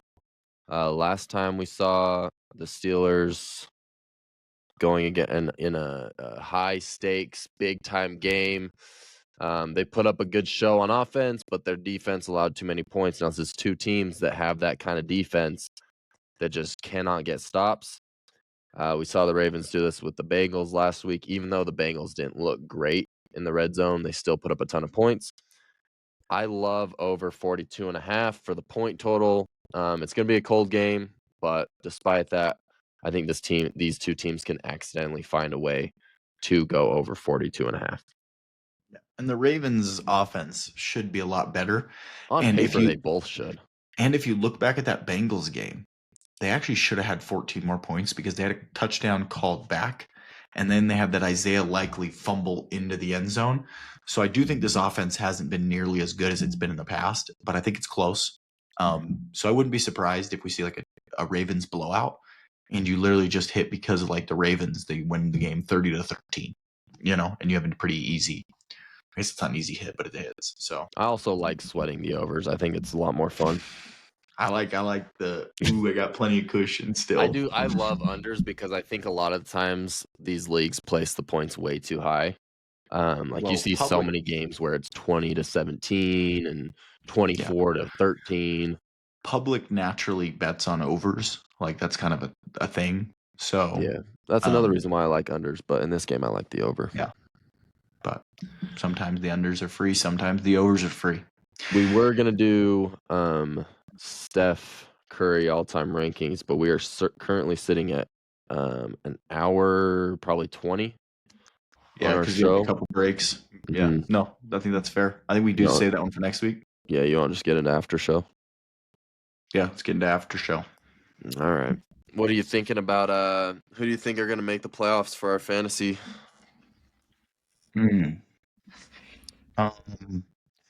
Let's see. Currently sitting in there, there's three. Nate Foote, Eric are both locks. Oh, and Jordan's a lock. So 3 locks. So they're 5 for 3 spots. You can lose, but you would just need certain things to happen still. I think you're in. I think I'm gonna win. I don't know. I could lose. I got Travion Henderson on bye, but I think he has a couple players on bye. But let's see. Who does Garrett play? Carson. And they both, so I'll tell you right now. Who has more points? Carson? Because Carson and Seabass are tied. Who has more points scored total? Carson or Seabass? Oh, I think Carson. Let me see. Because that's the tiebreaker. Nope, Seabass does actually by quite a lot. By 50 points. So Carson needs to win and for Seabass to lose. So Seabass is playing Eric. But Seabass is projected to win. Carson is playing Garrett. Oh, so the thing is I think that logically you would have to just say me, you, and Garrett. Because if we win, we're all in. Carson, if he wins, needs also Seabass to lose. Yeah, so Carson and Seabass are both projected to win. Seabass needs either me or Garrett to lose. And potentially, I think there's a realm where you could miss out too, potentially, right? There is. You would need what? If I lose. You need me to lose probably because I would have the tiebreaker over you. Well, but I'd still make it in that case because I'm at the 4 seed. So if I lose and you win, you would be the 4 seed. Yeah, you would be the 5 seed. As long as Garrett loses as well. What are the point totals? Who else would have a tiebreaker over you? No one. You would be the only one, unless someone else scores me by. Unless Seabass outscores me by like 30 this week, then so it's possible, but not likely. Yeah. So you would so you need Garrett to lose. You need Garrett to lose because if Garrett would win, he would be ahead of you. Tiebreaker by a lot. I know, but if he wins, I'm saying if he wins, he'd be above you. Oh yeah, you're right. Because he'd be above me too. So he'd be the 4 if Garrett wins. I'd be the 5 You'd be the 6, and then you would just So need to make sure that essentially, you win by. You just have to make Yeah. sure you outscore. If you outscore Seabass by 30, even if you lose, you are in for sure. Yeah. What's As long as Seabass? Did Seabass Seabass doesn't get off to a outscore me hot by start? 30. Did he? CD got him 18, which was Oh, you got under that was projection. lucky because he went out with 10 minutes left in the I third. know, it's huge. That would have been like he actually 30 underperformed according to projections. So that would have been a 30 banger. Oh, for sure, he was going to get a Yeesh. tud. Yeah, that was crazy. So Carson had a disappointing Thursday night football. He had 4 players playing, but he's still projected to win. Has Garrett changed his lineup at all? Does he have like any So mistakes? Marv was just barely confirmed out. He hasn't changed his lineup, but Carson also hasn't subbed out Jawan Jennings. Anyone that's on bye, if these guys aren't paying attention, I'm just gonna put players in so that it's not collusion or anything. Yeah, so he hasn't subbed in Jawan Jennings, so he'd probably put in Bam Knight is my guess. And then Garrett would probably put in. Oh, Garrett for sure would put in T. Higgins instead of Marv. So they're going to be projected about the same. And if I lose, how do I get in? If I lose, I don't think you can. I think if you lose, you're out. No, not necessarily. No, no, because if that'd be Garrett crazy. also Because Garrett would still be ahead of you if he loses. Let's see, Garrett would be ahead. I would be ahead if I lose. No, Garrett wouldn't be ahead if he loses. Yeah, because he'd be 7-7 and you'd be 6-8. Oh, that's right, huh? So I need Garrett to win. Garrett has to win. Oh yeah, so all I need is Garrett to win. Who are you playing? Nobody. Jordan. So all I have to have is Seabass and Carson to lose. Because I have the tiebreaker over them currently. So and yeah, Carson's looking like he's going to lose. No. Because if you lose, that means Jet jumps up to 7-7. So if you lose, you won't make it. Yeah, I'm out then, huh? Unless, no, there's no way. Jet, but Jet I think is the lowest point total, isn't he? I'm pretty sure he's at the bottom because I wasn't looking at his name. If I were you, I wouldn't really be worried about this week. Jet would need Seabass and Carson to lose then to get in, huh? Jet would need. Yep, Seabass lost, Carson lost, and him to beat me. Yeah. I get if he wins, if he loses, he has to win and then need 2. Oh, he's probably not likely. It's probably most likely. So it sounds like it's going to be. You are pretty much a lock. It seems basically like it's pretty small chance I miss the playoffs. It would be pretty unfortunate. I'm at 89% right now. How many players have you had gone though? Me? Yeah. I only have Drake London out, and then Jackson Dart's on bye, which sucks because I'd start him over Mahomes this week. Yeah. But Jordan has Christian McCaffrey out, which is huge. Oof, so and clutch. Then number 1 fantasy player out. Yeah, it's so Can't get huge. more clutch. I know, but and then so he's literally starting Zach Charbonnet and Devin Neal. So I feel pretty good about this week. You're glad I did that trade. Oh, actually, no. It actually worse for you that I did the trade. Yeah, it made it worse because he would have had because he has if you didn't do that trade, he has Brock Purdy on bye, so he would start Bake May, who they're probably going to be running the ball a lot, instead of Matt Stafford, and then he wouldn't have Charbonnet, so he'd probably have to start. Who did you get in that deal for Charb? I dropped him. Calvin Austin. He had 0 points. So he'd probably be starting Calvin Austin, and then Travion Henderson would be on his bench. You could pick somebody up better than Calvin Austin. I dropped Calvin Austin. I don't know though. He held Calvin Austin on his team for so long. I know because he didn't know to drop him. Oh, he'd start DJ Moore. Yeah, there's no way. Calvin Austin put up 0 points last week and like 2 points the week prior. So yeah, I'd be in a lot better spot. So I was He's slightly starting mad when you Zach guys made over the deal. DJ Moore, huh? I guess that cold game. He was listening to us. I think be a good one for throwing it. And Zach Charbonnet is going against Atlanta's run defense, so it kind of makes sense. He gets about 10 carries a game, and you just got to hope that there's some goal line touches. That's the thing, though. He gets all the goal line touches. So I think you're pretty much in. I think it's pretty much going to be the last 2 spots are going to be between probably 4 of us: myself, Carson, Garrett, Seabass. Yeah, so the percentages right now, What are they? Yeah. I'm at 89% chance. I bet Garrett's I'm at ahead of Garrett. 56. Crazy enough, you are ahead of Garrett at Yeah. 63. Obviously for matchups and point total. And then Seabass is at 41, Carson 36, Jet 16. You know Who is higher, Carson or Seabass? Seabass Mm. at 41. Because Carson can win and isn't necessarily in, huh? He needs me to lose as well. Yeah, so if Carson Carson goes and Seabass. if Carson beats Garrett, he actually would pass Garrett because Garrett has the second lowest point total. So if he beats Garrett, he's 7-7. He would need, let's see. Are you in the 6th spot right now? Yeah, so you're 6. So he would he beats Garrett, he'd pass Garrett. If he'd pass Garrett, but he wouldn't win, pass Seabass. he wouldn't pass you. So And he if wouldn't you pass win, Seabass. he would need Seabass to lose. He needs one of you or Seabass to lose if he wins. Yeah. Seabass needs the same thing. He just needs either myself or Garrett to lose, and he's in. Mm-hmm. Um, Or he needs me to lose and outscore me by 30. The only reason he's higher is because he has the tiebreaker over Carson. Mm-hmm. Most likely. I don't know what the point differential is. He does. Do I have the highest? Do I have the highest? Am I have the most points scored, or am I like second highest?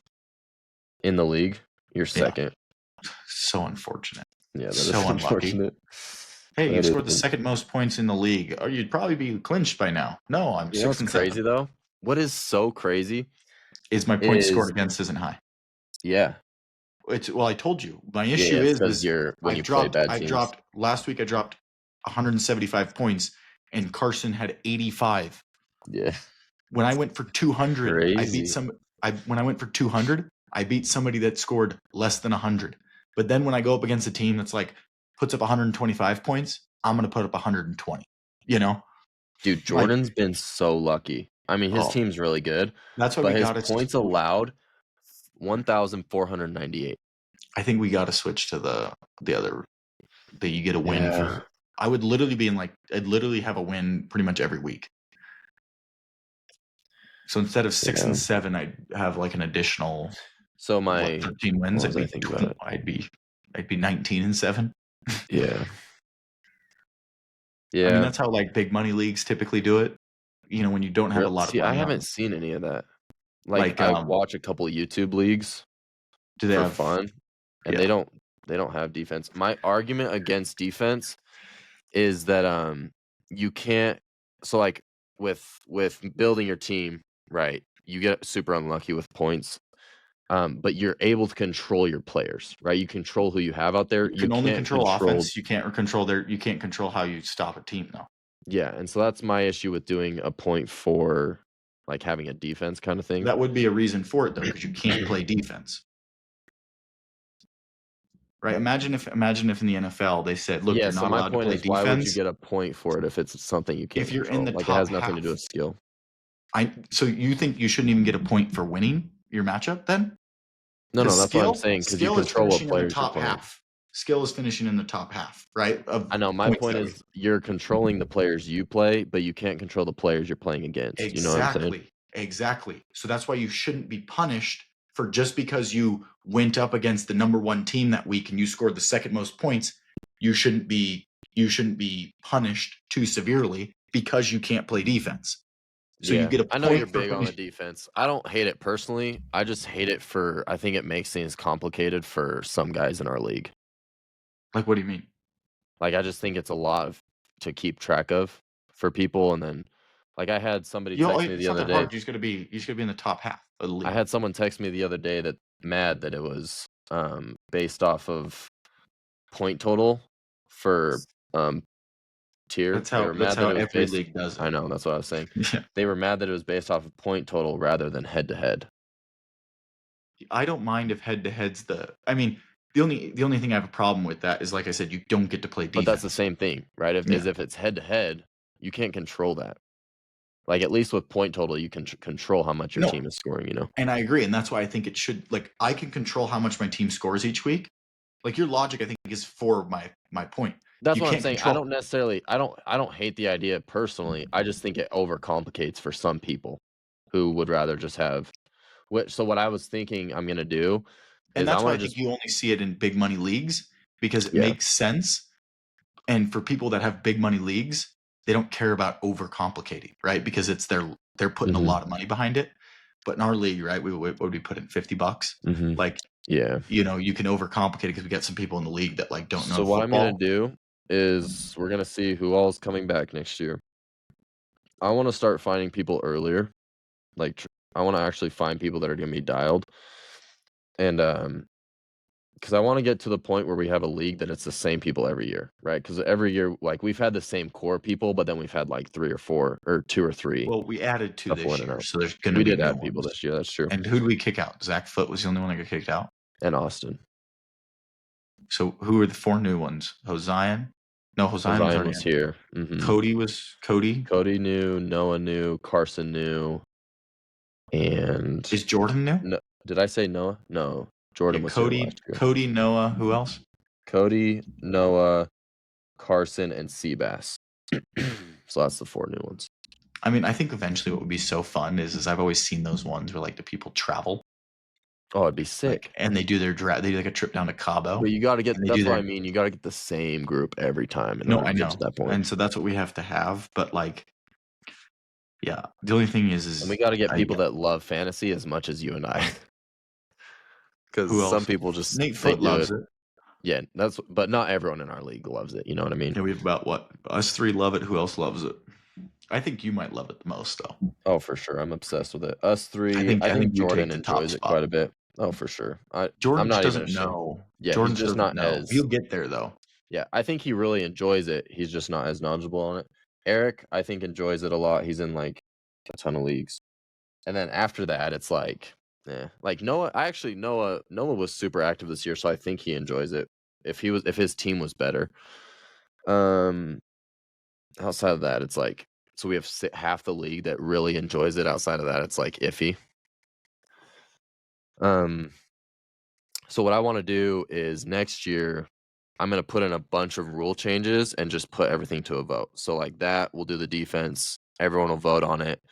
And then that'll be something I want to do that I think would be cool is either divide it into conferences or divisions to provide more of like a rivalry system or and Really? like actual football. So like instead of I know, but we can't play defense. well, I mean we might, but what that doesn't change anything with defense.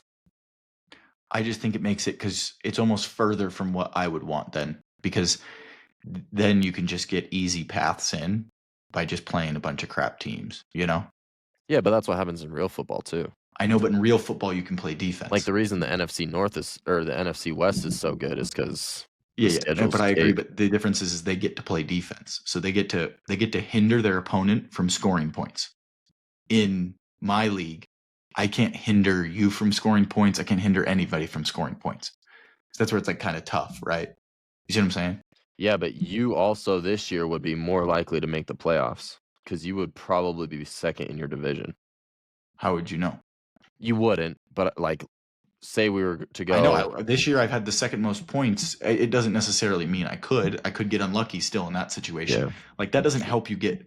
That doesn't remove the. That's why I If think it would be anything, fun though. Like you get if anything, that just helps unlucky we just team. do a random wheel before the draft to have divisions. Because right now the only rival in our league is probably you and me. Like you and me are the only ones that really talk fantasy and we talk shit to each other like that.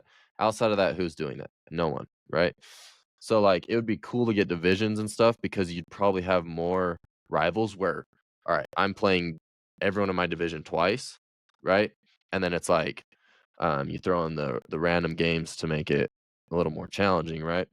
Um and so that's where you could control it more too is by setting schedule after divisions are set, you know what I mean? So Yeah, I I think it don't would know. just add a more fun excitement to it. But that's why I we just think put we it don't to a have enough vote. I people that like are it, you know. serious enough for it. You know. Yeah, and again, that's why I'm kind of Yeah. wanting to just try and The find one thing I people that would are want them more to put into up it. a vote too, but maybe that's our issue is our league might not just care enough. Because I think if people cared enough, they would agree with my thing where you can't play defense, right? The only reason you wouldn't want that is you wouldn't want that if you think your team's not very good and you want to get lucky. Yeah, You that's know, true. Mhm. like people that are naturally good at fantasy, they're going to want something like, oh yeah, that makes sense. Like that's fair. You can't play defense. You can't hinder an opponent. Mhm. So you might as well you get it. Like, and we're not completely removing it, right? So you still give some weight to the matchup, but then you give the other half to just who are the top 6 scorers that week in fantasy. I'll get a point. I'll get a win, right? The bottom Yeah. 6 I'll get a loss. Yeah, I agree. So that's another rule that we'll bring up. What about conferences? You hate conferences too? I don't mind Where the it's like conferences 2? stuff.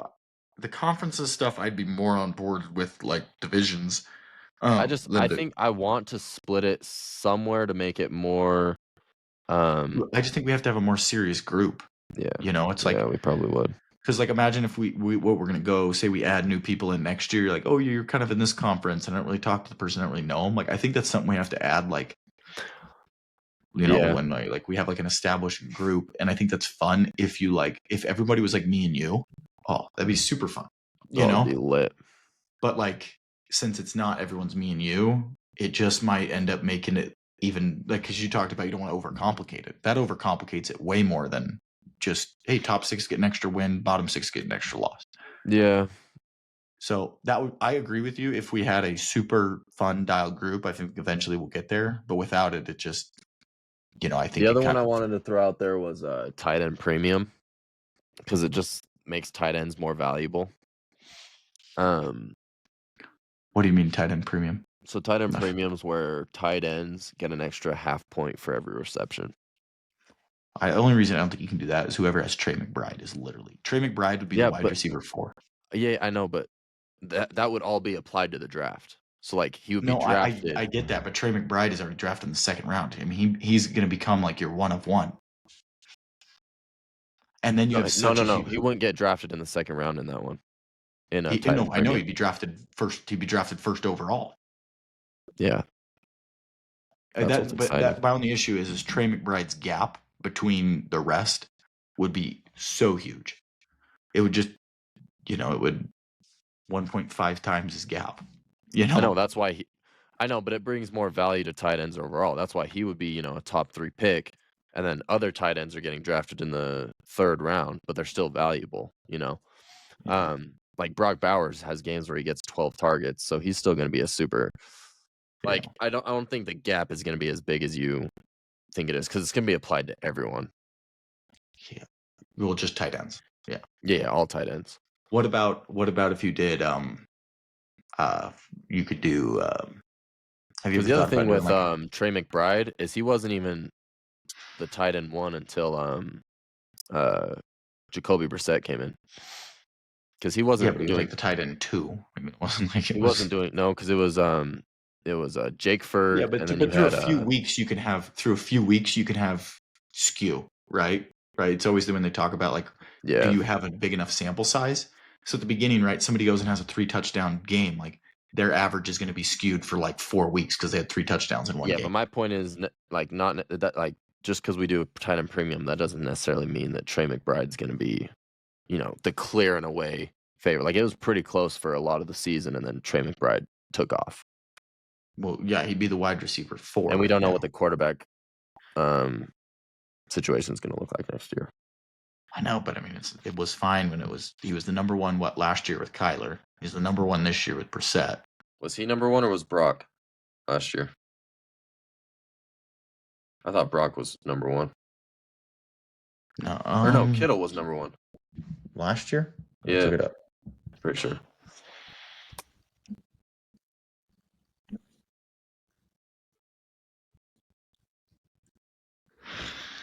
Let's see.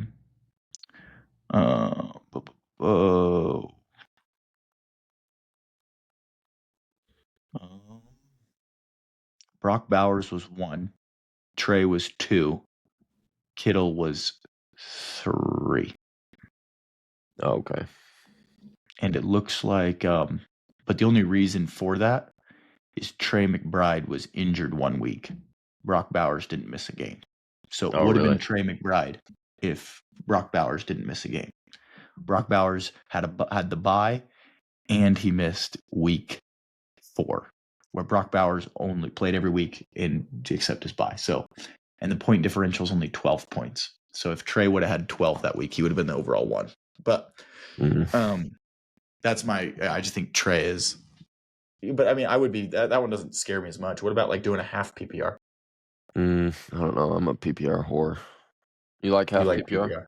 No, not necessarily. I was just you could do half PPR and then do a full PPR, full point for the tight ends. Yeah.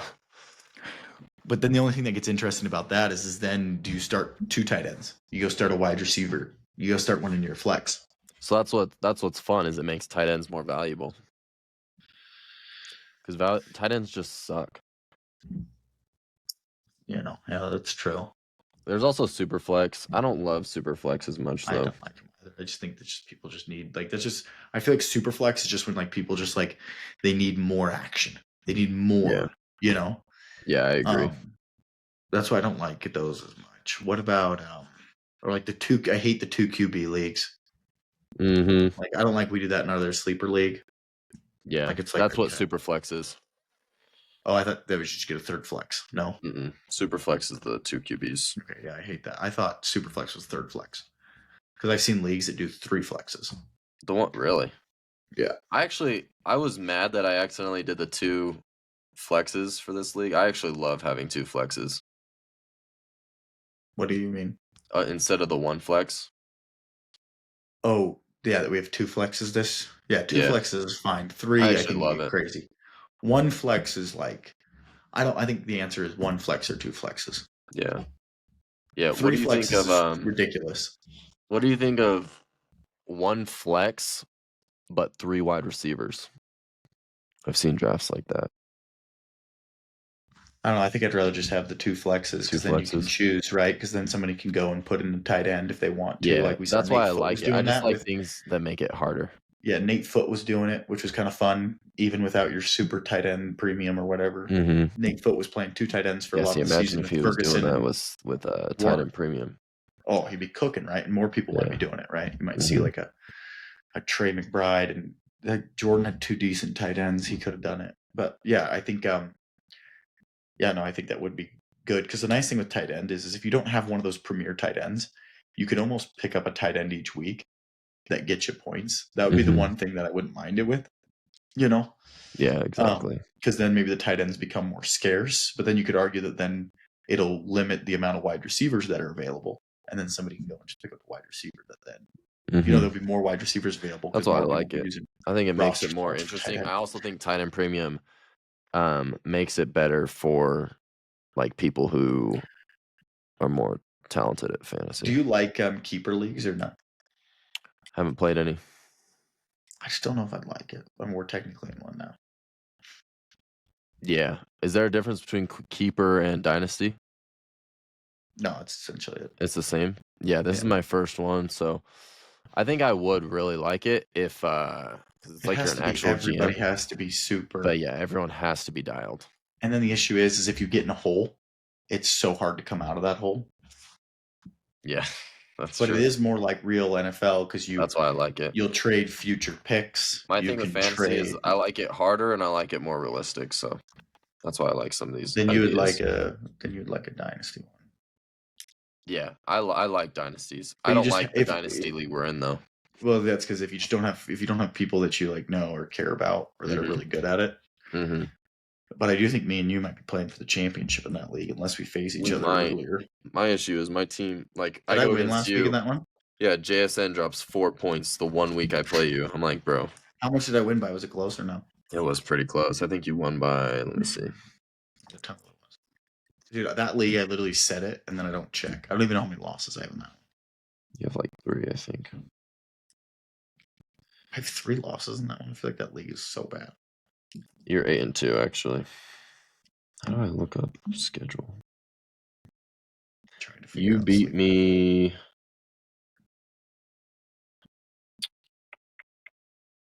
No. I mean, you beat me by 20, so it wasn't as close as I thought. I mean, but JSN usually drops 24, so. I had Lamar drop 7, and I had Who JSN did I drop have? 4. What were my people? What'd they do? Your team went crazy. You have it was so stupid. You have I have AJ Brown. Yep, AJ Brown went crazy. That was the other thing I was pissed about. Of course, the week I play you, AJ Brown goes nuts. You had CD drop 25, Jamison Williams dropped 27, Dak dropped 22. So Quarterback 22 is pretty. What did Achane play or no? yeah, he did 20. Who did I have that didn't go crazy? I feel like I would have beat you by more than 20. Debo dropped 11. Ferg dropped 10. Josh Jacobs only got 10. A couple average performances, but yeah, I had some people go crazy. AJ Yeah, won it. the thing that was annoying is like your people that went crazy are people that don't normally go crazy. I don't know. AJ Brown's gonna. It's 2 weeks, 3 weeks in a row now. Yeah, but not 36. Like his numbers have been like 20, 22. Yeah. And Jamison Williams, he either goes for the Yeah, Jamison he's either Williams expected is 27. 20 or He's either 0. 20 or yeah, exactly. And Yeah, so so that coming one's after like week not he had crazy. 0, he drops 27. He hadn't dropped 27 before though. Hey, But what all he right, dropped last night? He probably went for 20 something last night. 17. Oh, he didn't get in the end zone, huh? Yeah, he never got because he in. gave it to Gibbs every time. Yeah. Yeah, he got. Gibbs, He had Gibbs, that. Gibbs would have had such a bad game. Gibbs had like 13 carries for 40 I know. yards if they were just goal So line touches he got. I might draft. If I have the one pick, I might be drafting Jameer #1 next year. Because dude, they've totally phased it. Like Montgomery actually got a touchdown carry, but the issue is, did you they see used what to they use. said? They said he's gonna be the complete workhorse next year. Jameer is. Yeah, no, like he's putting up these numbers while splitting. Well, but he's not even. So last year it was a true 50-50 split. Yeah. Now this year it's like 70-30, 70-30, 75-25. But next year it might be 85-15. That's what you'll see. That's like top end, because like if you even look like a Saquon split, he'll get like 85%. Like that's top end split is like 85. So he'll get an extra. You just got to think, what are Jameer's numbers if he gets an extra 10-15%? Like that's crazy. Yeah, that is crazy. All right. But anyways, well, thank you for tuning in to this episode of the Grid Aces Show. If you've made it this far, leave a like, subscribe, show the boys some love, tell a friend to tell a friend, and we'll be back next week. Peace. Utah Mammoth, let's go.